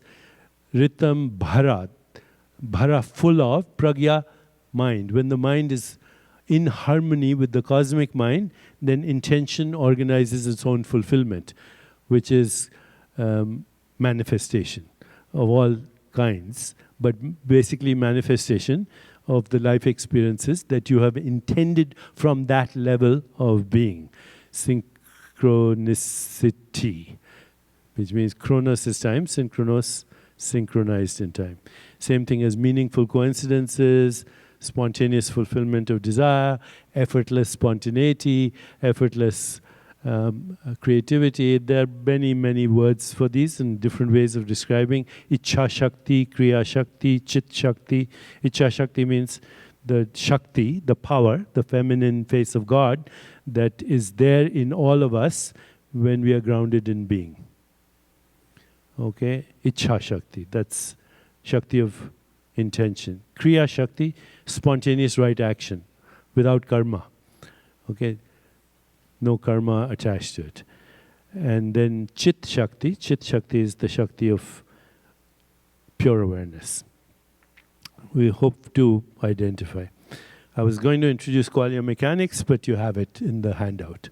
So thank you very much. This was a full 3 hours. Thank you.